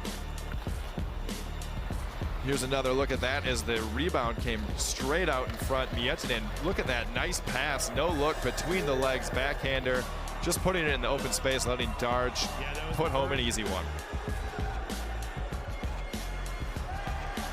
And then New Zealand was quick to respond, though, as they had a couple nice chances, forcing things here in the offensive zone. And then here's Ben Harford in his debut, forcing Charlie Smart to make a save. So they were chipping away a little bit, and chipping away, and finally able to capitalize with another Matt Schneider goal. Oh, that power play goal set up by Schneider, executed with this gorgeous passing play, and then tic-tac-toe, Schneid's down low, and he ends up finishing up the play that he himself started. Here's that pass from Chalice as he was going backdoor for Liam Stewart, who actually kicked it right up to his stick. Gavois was there to crash the net, and then Schneider puts it home. And from that moment on, it was basically all Ice Blacks for a while. That tied it up. And then the other way, we were getting some back and forth action. A great save there by Csaba as he was forced to make a few things happen. And then in transition, Kozak finds Gavois again on the break. Gavois just with that beautiful shot. That was just a classic highlight reel goal. He had all the time, all the positioning in the world, and you can just see him soaring on in with that confidence. Pops the bottle. There was no way Smart could have stopped that. Yeah, that speed definitely played a factor in that goal. So that's exactly what New Zealand has been able to do. There you have it, pretty close so far. Of course, New Zealand having the lead right now by 1. And I'm joined by Australian Mighty Roos head coach Marty Loama. You've been standing there watching the replays with me. What are you making this game so far? It's been pretty tight, pretty close contested. Oh yeah, it's a bit of an up and down game. I'm sure it's very entertaining to watch. And then, I mean, as for you guys, you're trying to claw it back. You're trying to, tie the series up and make Game 3 really count tomorrow night. What are you going to do to beat New Zealand in the third period? I think we're just going to have to keep pushing, and looks like it's going to bounce one way or the other tonight. So, yeah, we'll win the third period. Awesome. Thanks so much for joining us here, Marty. All the best for the third period. Thank you. Now, of course, we'll be taking a break just momentarily. We'll have more on Sky Sport 9 and Sky Sport Now. Look forward to an interview with Ice Blacks legend Bert Haines.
Kia ora and welcome back to Queenstown Ice Arena, here for Game 2 of the Trans-Tasman Challenge Series presented by Queenstown Resort College.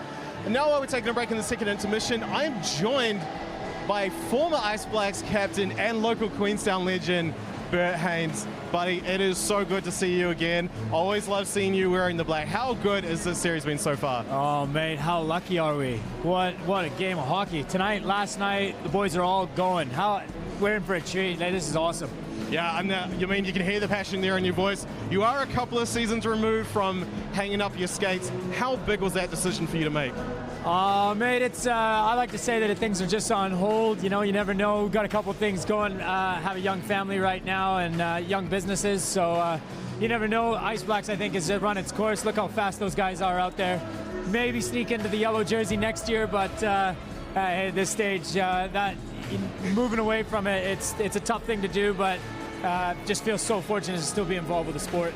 I do have to say, I've been keeping an eye on the NZHL rosters, and when they put them out there, I did notice your name.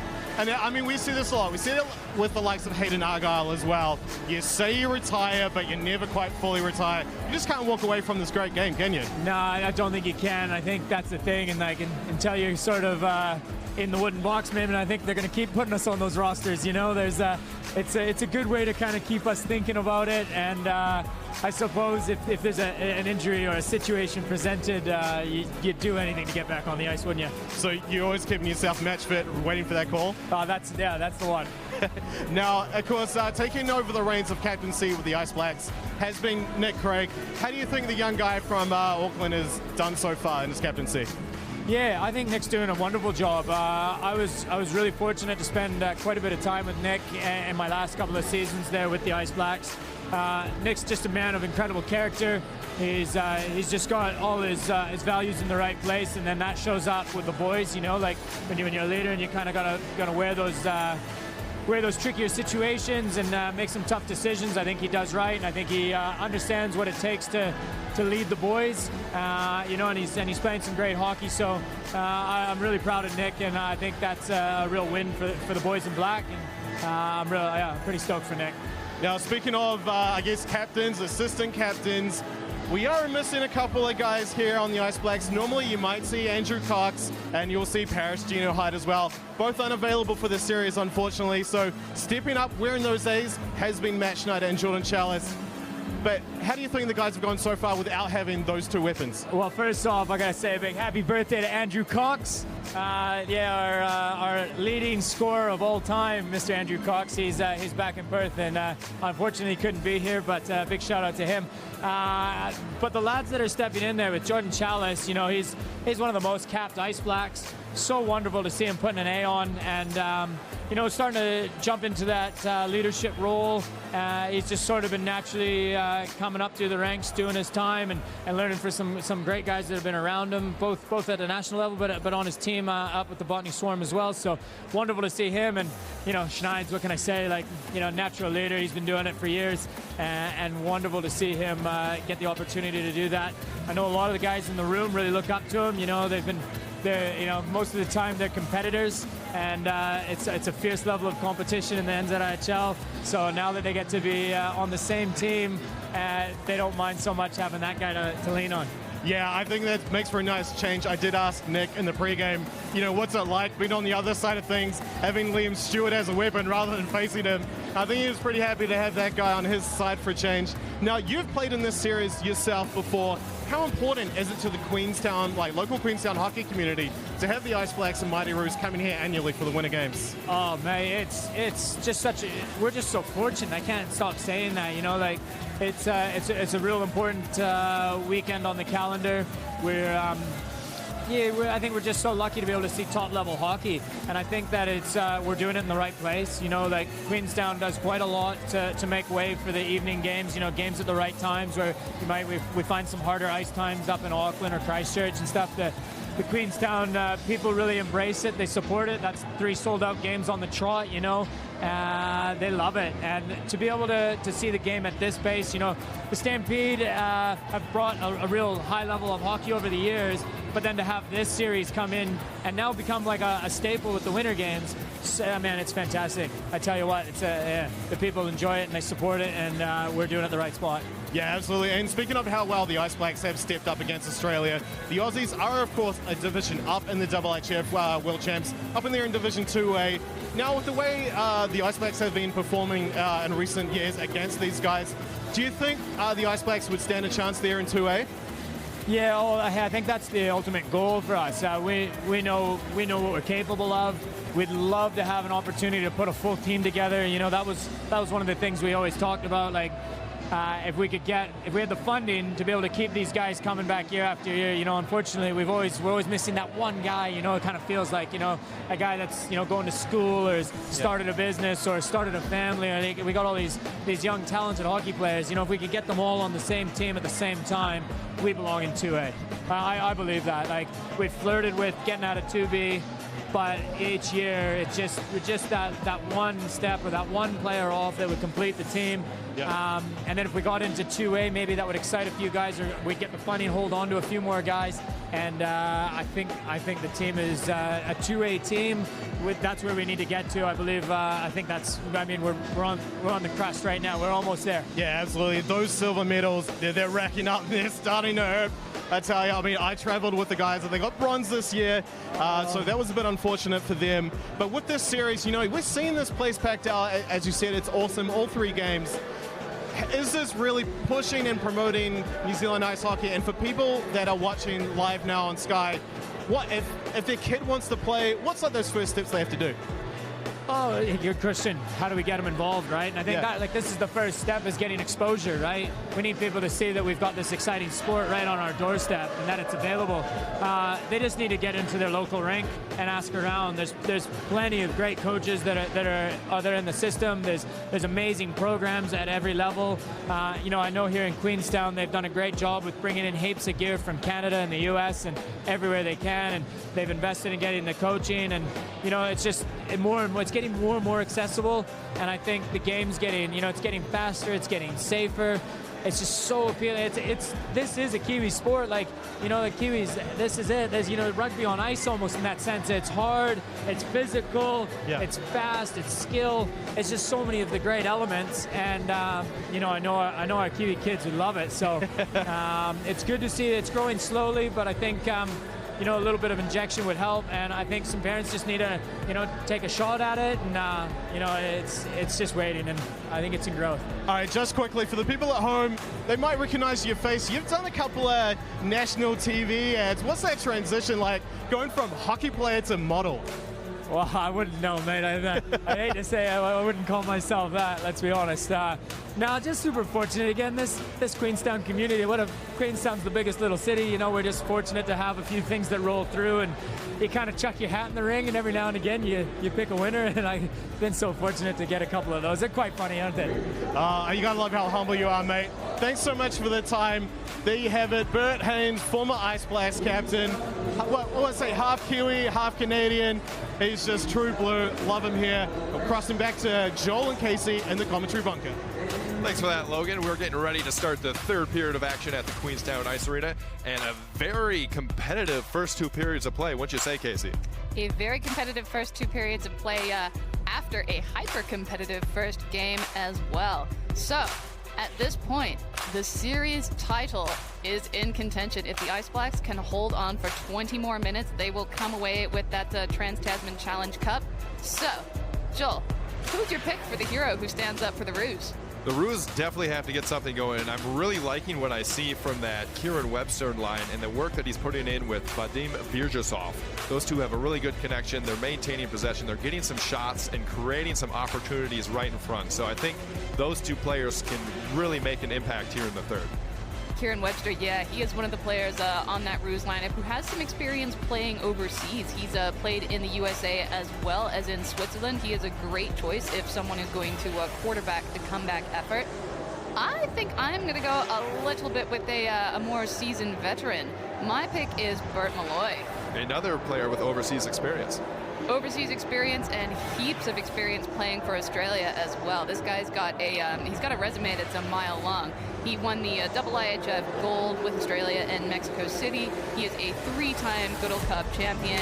He's been playing for so many series now for the Roos, and just a fantastic effort as captain for the North Stars. And I think between him and Liam Webster. Definitely, and Bert Malloy, originally from Connecticut, has been in Australia for the past 9 years, so he has been a fixture in the AIHL. So, funny story, talking about local fixtures. Bert Malloy actually grew up, like you said, in Connecticut, and do you know who he played with in juniors? Was it perhaps one of the Strayers? No, it was Sky City Stampede former defenseman and head coach Adam Blanchette. Blanchette, of course, has gone back home, really sorely missed his absence in the NZIHL. He just brought such a fire, such a passion to his coaching here with the Sky City Stampede. He led them into their current dynasty, and that's just kind of a good example of how small the hockey fraternity can get down here. We have multiple guys who have either played with or against, fellas on the other side of the ditch as well. Speaking of small ice hockey communities here in Queenstown, we had a great interview yesterday with Danielle Strayer. Ryan Strayer's wife, who is a member of the Ice Ferns, actually went to university with none other than Joel Rindelop. Joel Rindelop, who's he? Some jerk in the booth giving you the play-by-play action here at Queenstown Ice Arena. Danielle Strayer, she has been a much welcomed addition to the Ice Ferns lineup. Them, of course, winning that silver medal. It has been fantastic to see the leaps and bounds that women's hockey down south has grown. The Southern Storm are coming. They're going to repeat, I reckon, the NZWIHL championship. But for the moment, let's get back to the series at hand. So, I could yarn on about women's hockey all day.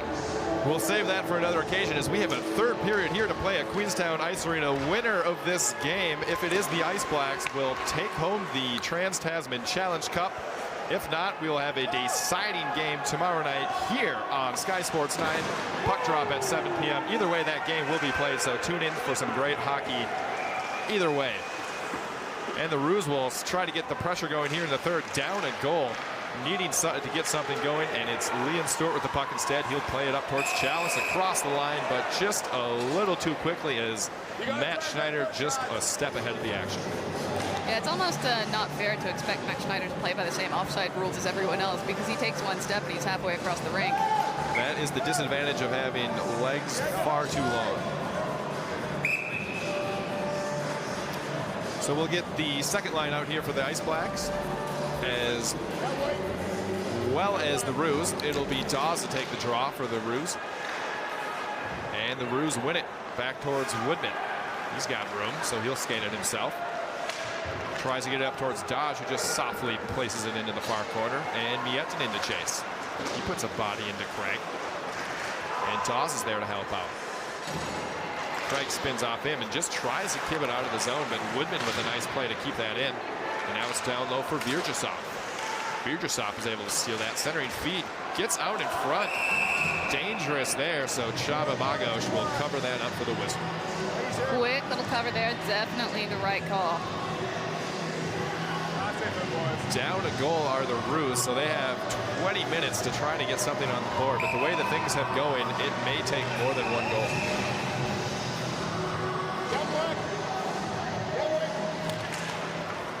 So here we are, quick shot off the draw. Hit a player in front, and it's cleared out of the zone by the Ice Blacks. It'll be Boyle with the puck. He's able to shake off Gavois and get into the zone. But that's broken up by Ollie Hay. Ollie Hay tries to play it up to center ice. And instead, it's the Roos with control. Here's Kieran Webster. He takes a hack from Kozak, but stays on his feet. And still in the forecheck mode here as he's pressuring Freer. Now up to Kozak again. He throws one up towards Gavois. Gavois with a shot that misses everything as he was trying to use the defenseman as a screen there to block the release of his shot. Liam Webster, the captain for the Roos, absorbs a hit, but not before he's able to dish the puck off, and it goes all the way into the Ice Blacks' end. Freer has it. He'll give it to Vortinov. Vortinov will leave it for Joyce, who just throws it off the glass. And that's up towards Harrison. played at center ice. Atwell steps in front of that. And now McKenzie will just dump it in and get some fresh legs out there for the Roos. Takes a funny hop off the wall and out to center ice. It'll be Bert Malloy as he finds McKenzie streaking across the zone. There's a long shot right on, but Magos sees that one all the way, and he'll put a glove into it to get the whistle, and a face-off just to his left will be upcoming momentarily. He made that look easy, but it is a jolt. I would say this shot right on, all skill, he has saw that all the way. When things get a little bit tricky is where you get deflection, some of those bodies in front, where you don't see that clean release, and that's where things get a little bit tricky. But with the skill level of some of the goaltenders in this game, especially with Magos, I would say that is a routine glove save.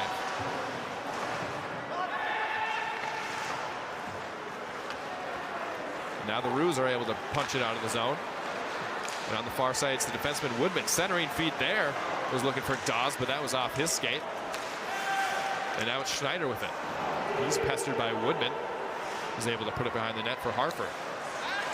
Harford throws it right to Miettinen. Now he spins off and finds the point for Woodman. Woodman with a long shot right on, but that's steered aside. But it's the Roos here who are getting a few opportunities early in this third period. Played down low towards Miettinen. He's ridden off the puck by Amson as Chalice comes to help. He digs it out and gives it right to Harford. Harford of the Dunedin Thunder. A lone representation for them on the ice tonight. As the puck goes all the way down, and this will be an ice. And the Roos are not looking thrilled about that. And we're going to walk things all the way back down into the Ice Black zone. This will be Kieran Webster of the Perth Thunder to take the draw against Schneider. Schneider wins it cleanly. And it's Amster with the puck. He'll just throw it up the wall, trying to get it to Stewart, but Bremner steps in front of that. Now played up towards Boyle, but Stewart again gets his stick in the way. And now he's got some speed the other way, going 1-on-4. Throws one in, and he scores. Liam Stewart goes glove high, bar down, and it's a 2-goal lead for the Ice Blacks. Now, one thing you probably won't know, if you're here at the arena, come to Game 3, because there is a silent auction for the jerseys, and right now there are no bids for Liam Stewart, surprisingly. You could get a bargain here. That jersey could be worth something someday. That was quite an incredible effort there from Stewart. I am not sure what the Roos defenders were doing on that play.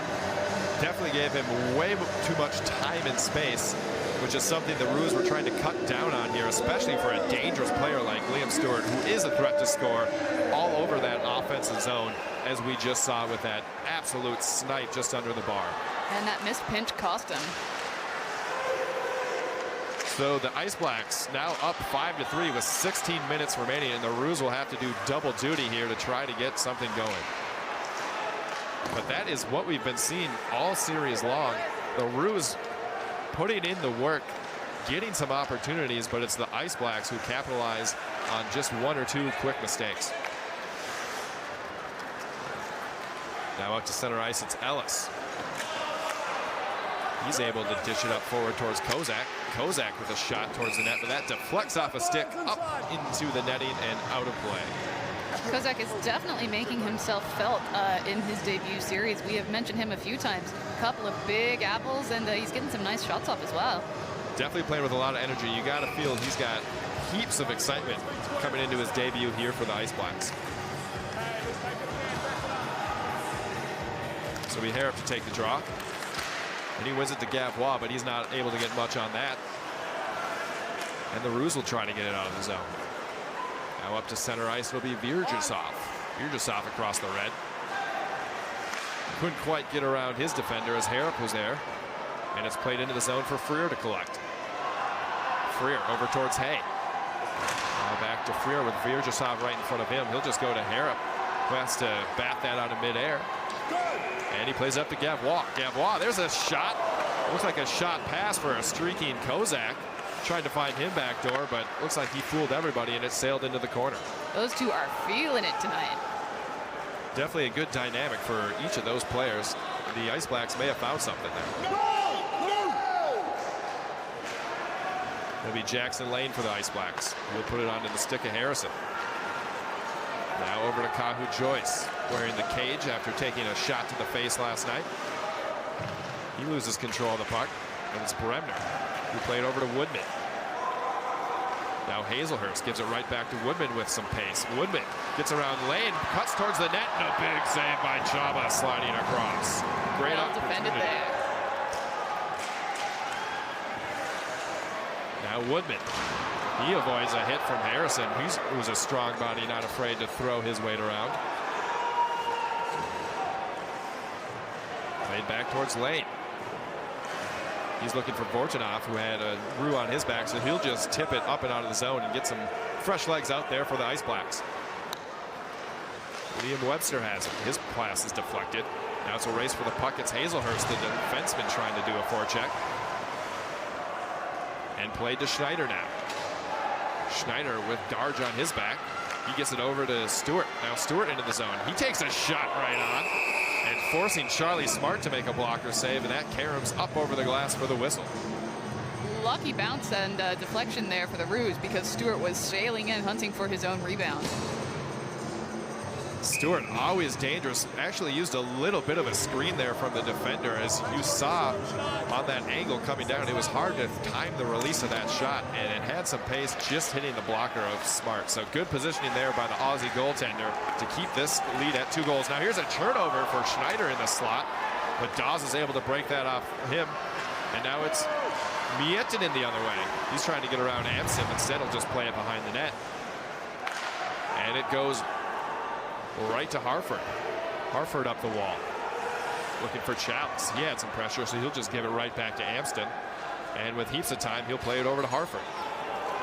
Harford goes cross ice, but finds nothing but the stick of Dawes, and it's Vyacheslav.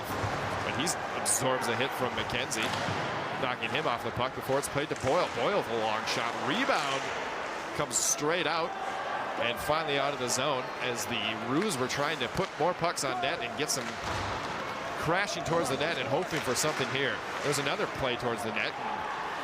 Chaba Magos will play that right to Liam Stewart, and he'll throw it down the ice as the Ice Blacks get a change themselves. Now Bert Malloy comes streaking into the zone trying to get a shot off, but he's ridden off the puck, and now it's Ellis. He'll play it over towards Nick Craig. Ellis and Malloy got into it a little bit behind the play, and it looks like we're going to have a delayed penalty on Ellis for taking down Bert Malloy behind the net, and it will be a hold, putting the Roos on the power play. Yeah, unfortunately, that seems to be something Fraser Ellis, I don't want to say he's known for it, but he has done it in the past. We've seen it in the HHF Worlds this season. He's been called. They've been very tight, the refs in this series, being fair, and unfortunately, New Zealand are now going to be down a man with Fraser in the box. So a golden opportunity for the Roos, just what they need to get back into this game, down 2 goals, and now they'll have a 1-man advantage to see what they can do about it. Now Webster with a long shot right on, but Chaba Magos saves that and wisely holds on to avoid a rebound as Darge was sitting right at the doorstep. And if that is what we have in store for this Roos power play, hold on to your hats, folks. Liam Webster has one heck of a missile back there, and you don't really want to give him time and space, similar to the other Liam Stewart. Here's a shot from a sharp angle, misses everything, and goes all the way out of the zone. So a bit of a break there for the Ice Blacks as the Roos will recollect at neutral side. And they'll carry it all the way back behind their own net to get things set up. And here they come. 4 out of side, coming out of the zone, played over towards Darge, but he's taken out by Ollie Hay. But Darge still gains control. Now Darge and Hay going after it back and forth. Things getting a little bit physical here on the power play for the Roos. There's Liam Webster with another shot. That's deflected and forcing Chaba to make a save at the side of the goal. But puck is still free, now collected by Liam Stewart. And he has plenty of time, so he'll just hold up and try to buy some time, flip it softly into the zone. Now the Roos still have 1 minute left on that power play. Here they come charging back in for another opportunity. It's the captain Webster for the Roos. He'll get across the red. Trying to dish it over towards Bremner, and it's played behind the net for Amson, who just tries to throw it around and is able to clear it. And that will be Bert Malloy, the assistant captain. He'll skate it up himself. Malloy now. Going coast to coast here, we'll leave it for Hazelhurst. Hazelhurst will try to play it behind the net, but instead that hits Amston, who once again tried to ring around, but it went off the referee. But fortunately for him, right to his teammate, and they're able to clear the zone once again. Now the Roos on the attack.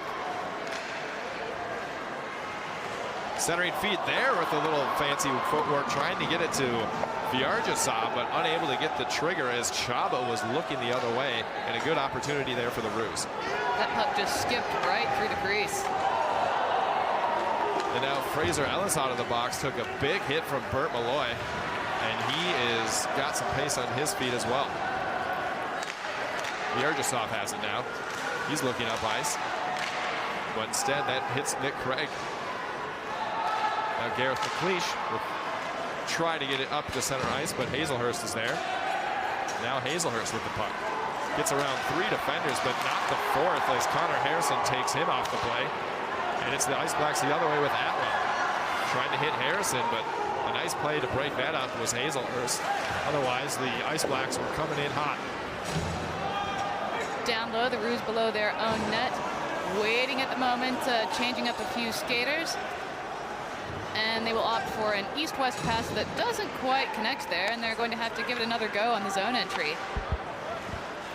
There's a long pass opportunity looking for Darge, and it's broken up by Jackson Lane, and he'll just dump it in, and forecheck himself. But of course the Roos break that up, and here comes Miettinen up through the neutral zone, defended well by the Ice Blacks, who will rail it down low and collect behind their own net. The Roos have got to get something going. Still plenty of time left with 8:40 remaining in this third period. But the Ice Blacks have been doing well. There's a shot by Harebright on, forcing Charlie Smart to make a stick save, and he'll hold on with 8:36 remaining here in the third period. Now, I don't know about you guys, but I always wondered with Dale Harrop, you see him, he's always chewing his mouth guard. He's not, I don't know if it's doing a lot of protection of his teeth there. Like, you know, Joel, you play hockey as well. You fancy yourself to be a bit of a forward. What's that doing there?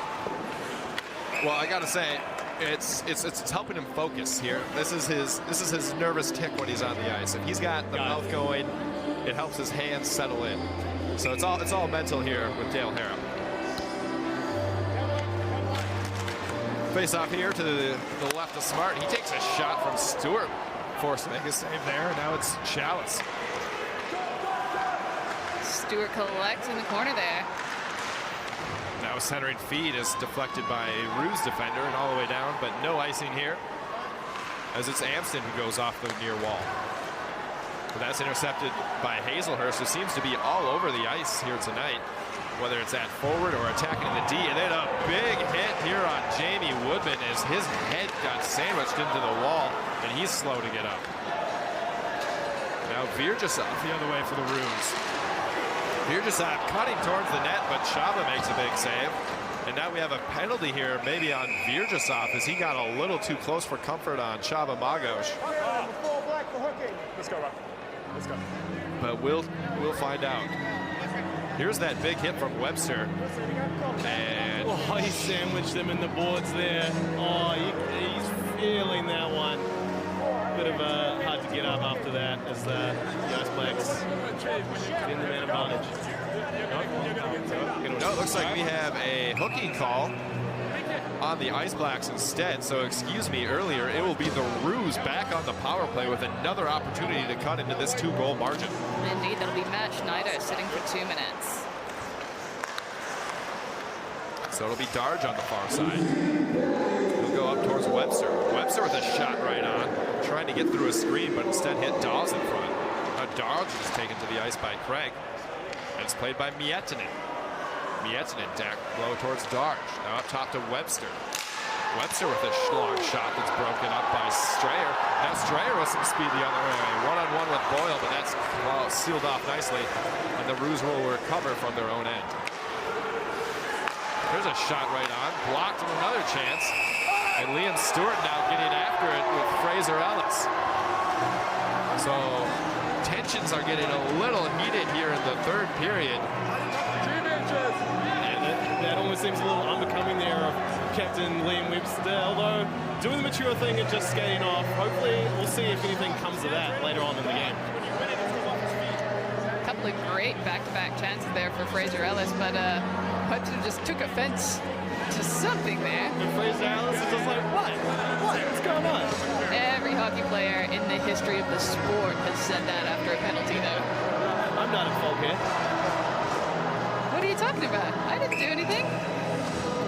Nonetheless, it will be a minute of 20 of power play action here for the Roos as they start from behind their own goal.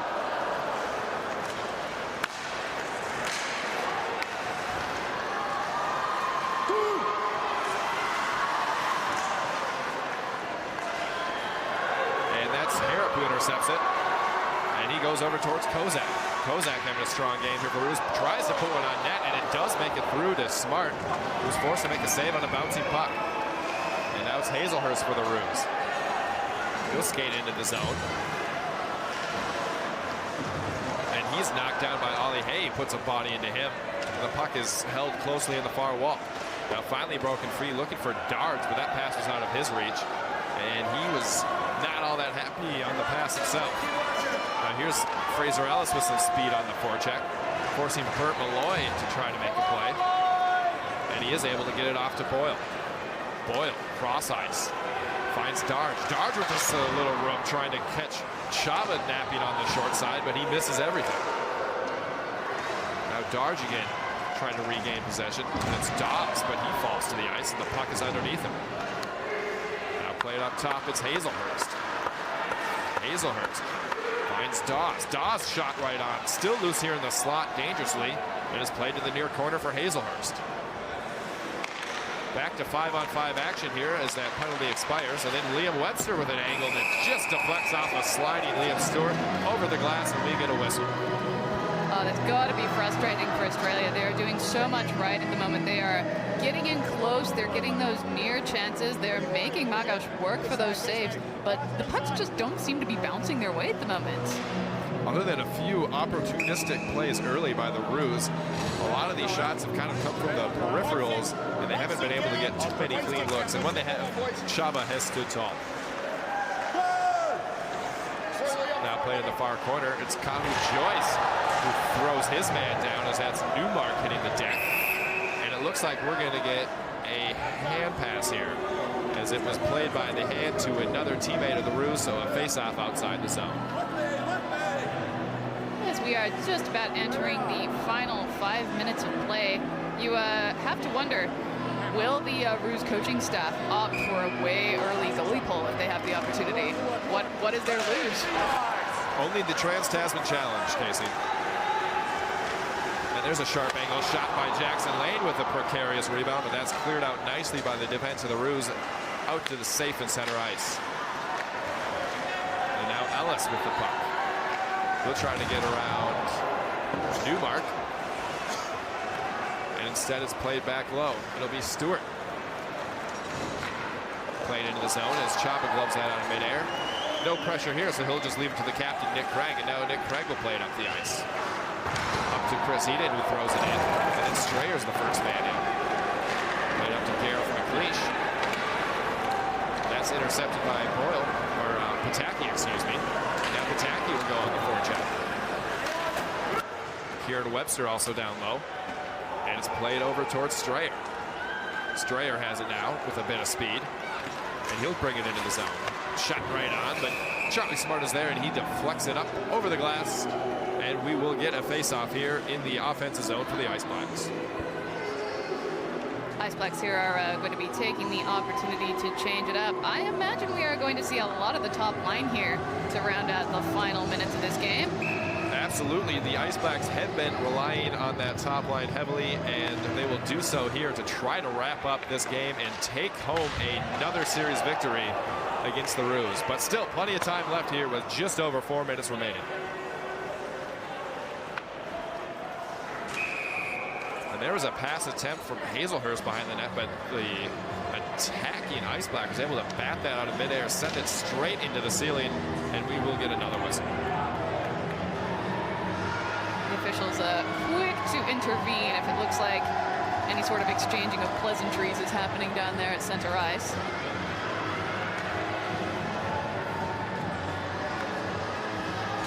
So the Roos still needing to get more from their offensive juggernauts here. Down 2 goals, but 4:06 to play.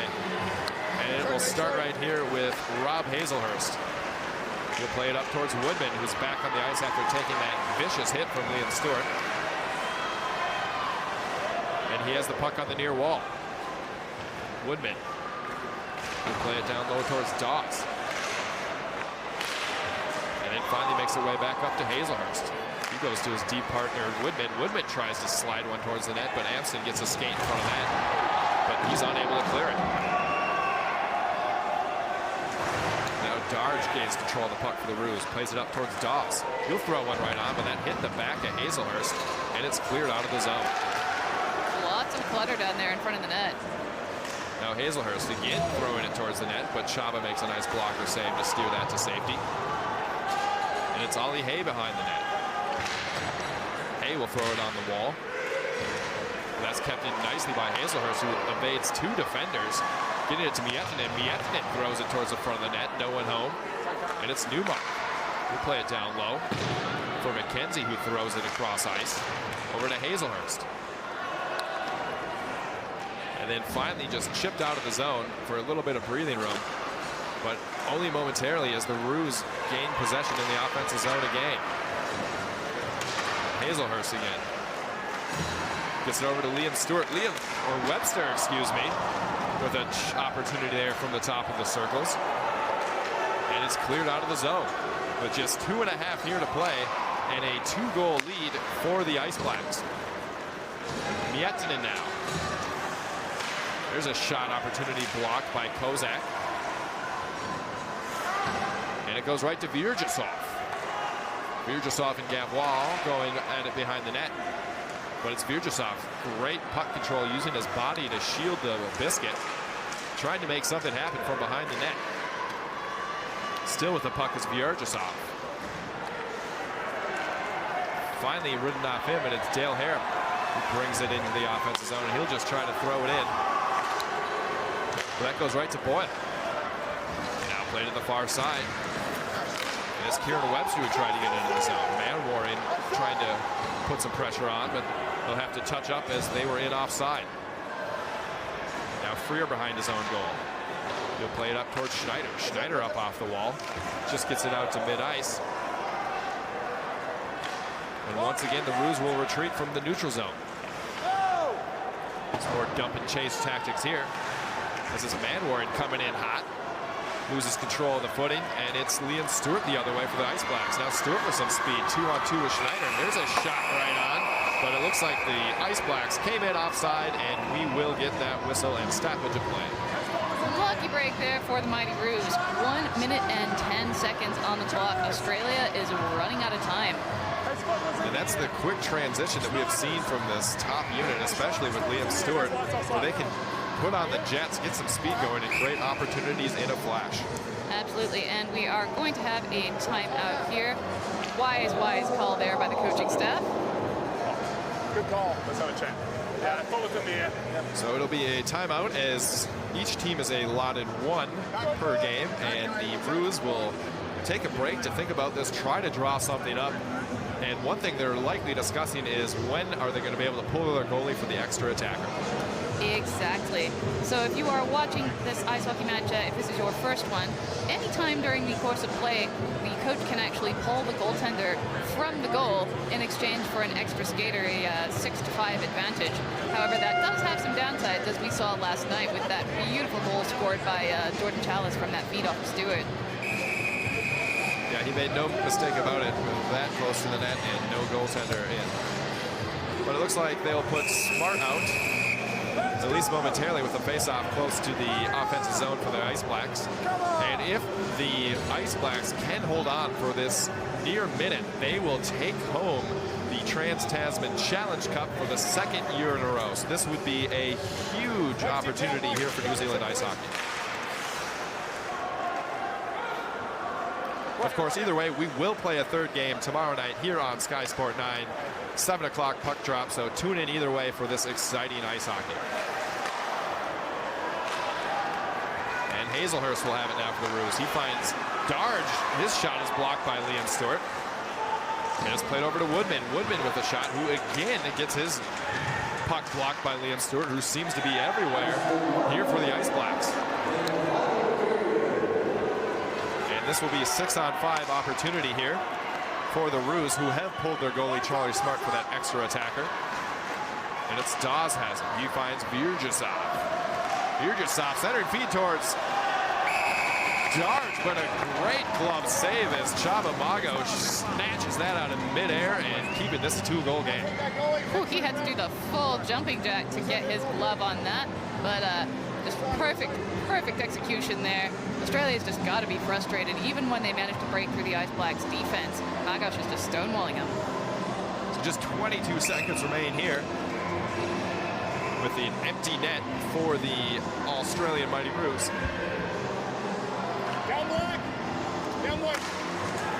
And face-off won by the Roos. Centering attempt here is broken up by Ampson. He'll just throw it all the way down.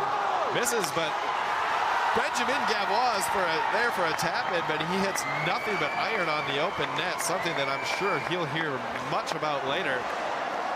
But it was all for naught with just 3 seconds, 2-1 off the board. That will do it. The New Zealand Ice Blacks down the Mighty Roos of Australia 5-3 to win Game 2 of this 3-game test and firmly place their hands on that Trans-Tasman Challenge Cup. Indeed, they have defended the title well. You can see the big grins on all the Ice Blacks' faces here.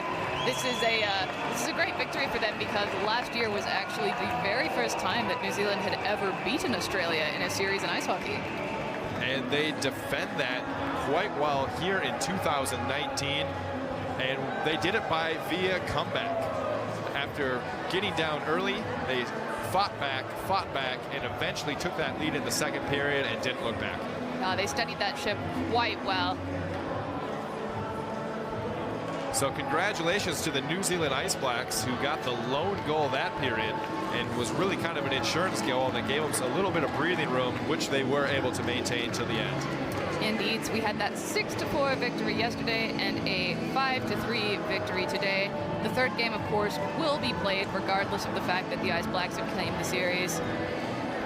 So definitely tune in. If you have enjoyed this at all, expect more of the same tomorrow night. Puck drop, 7 p.m. Coverage starts at 6:50 on Sky Sport 9.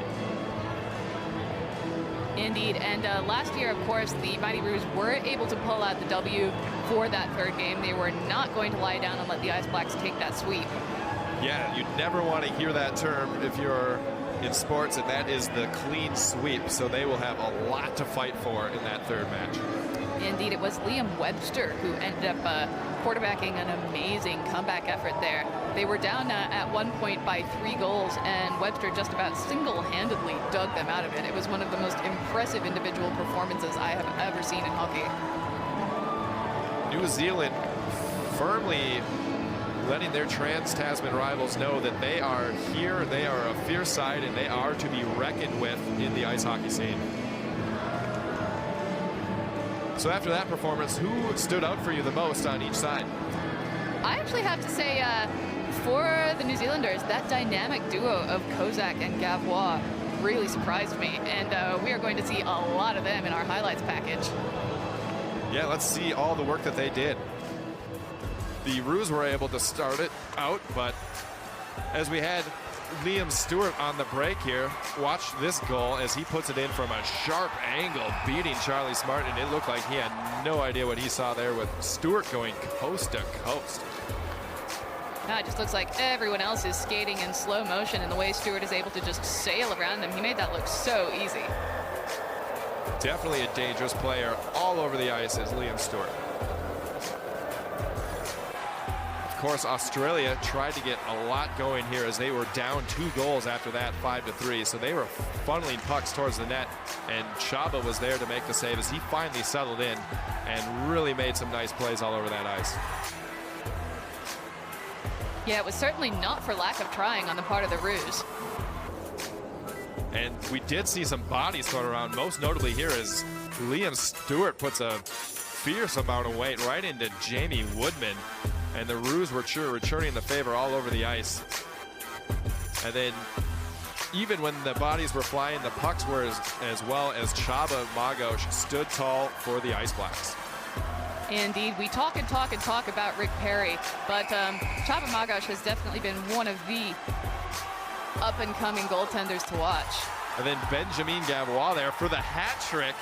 Couldn't quite seal the deal, so maybe a bit of dismay on his part, but I'm sure he'll be smiling after this game as New Zealand takes home the Challenge Cup in a score of 5-3. Absolutely. Hockey is a team sport, so the hat trick, he won't be crying about that when he's lifting the cup later tonight. No, it'll be all smiles from the Ice Blacks. So a big congratulations to them, but also to this Australian side who put up a heck of a fight, and things just didn't go their way. Indeed, I think the winners tonight was actually everyone watching. They were treated to quite some entertaining hockey here. Not that it's ever boring here in Queenstown Ice Arena. And we're just getting some Player of the Game nominations. But that will do it for this game. But stick around as we have some interviews and lots more to talk about to recap this exciting game and game tier of this 3-game test between the Ice Blacks of New Zealand and the Mighty Roos of Australia.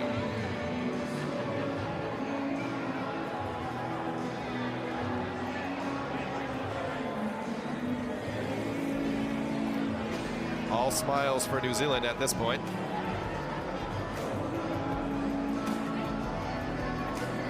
What do you think Australia needs to do particularly to avoid the sweep in next game? Well, they did a good job of line matching to shut down that top line, at least for the start of tonight's game. That top line was absolutely lethal in game 1, but they managed to contain at least Schneider and Chalice. They reined them in quite a bit, but now it looks like they have a new pair to watch with Gavois and Kozak that they're going to have to keep on top of. That's right. And as Liam Webster, the captain for the Roos, had mentioned in pregame not to give these highly skilled players of the Ice Blacks time and space, and we saw that particularly in that third period goal by Liam Stewart, who just was going 1-on-4 and decided to take it all himself and throw the puck right to the back of the net. Indeed, and normally this Ice Black squad, there's quite a few guys who if given the opportunity, they will opt to throw the pass rather than take the shot, but Stewart can do either in equal measure. Indeed. Well, let's check back in with Logan as he's got more to do and recap for this exciting game. Yeah, thanks, guys. I am joined by the Giant here. I might need a footstool, actually, because standing on skates, you got to be close to 7'7". Matt Schneider, assistant captain for the Ice Blacks. How was that closing it out on home ice here? Yeah, it was great. Atmosphere is great. You know, pace was high all game. They played a really good game. Yeah, give props to them, but, you know, we were able to bury our chances when we got them and then hold them off when they pressed. Yeah, no, it has been very competitive, this series with Australia. What are you going to expect from Game 3 tomorrow? Game 3, much of the same. I don't expect them to roll over at all, and we're going to come out the same way, so expect much the same. Now, of course, Ben Harford, Andre Kozak made their debuts for New Zealand tonight, with both putting on a pretty strong performance. How do you think they did the Jersey proud tonight? Ben came in, you know, he's a young kid. He's been playing well the last few years and gets the opportunity to come in and play today. I thought he played really well, held the puck, made some nice plays. And Kozak, a couple nice assists on Benji's goal. You know, they contributed. They stepped in and contributed right away. Yeah, of course. And you being on a line with Liam Stewart, and now you're adding Jordan Chalice into the mix there. What's that like? Just adding, there's so much firepower coming through in the NZHL now. Yeah, it's great. You know, I played with Jordan last year in this tournament, and we clicked. And Liam, just with his speed, can create so much. So we just kind of hanging on. I'm just going to the front of the net, let those guys do the work, and banging in some pucks. That's awesome, man. I mean, how is it like this? You know, playing for New Zealand, you yourself, originally a Canadian. What's it like? You know, you got that citizenship. Now you've played for the Ice Blacks for a couple of years now. Yeah, it's great. You know, representing a country. You know, very proud putting on this jersey and representing New Zealand. Yeah, it's just, it never gets old. You can't take it for granted because one day it's gone. So it's very special getting to put on the black jersey. Awesome. Strong words from the big man himself, Matt Schneider. Thanks so much. I'll let you go. Go celebrate with the boys in the locker room. Thanks so much. It's been awesome. Thank you. There you have it. Matt Schneider. I need a footstool when I talk to that guy. It's ridiculous. Like, unbelievable. Now, you'll see that from his last goal in this game. He has so much firepower, so much skill for a big man. It's just unbelievable. Check it out.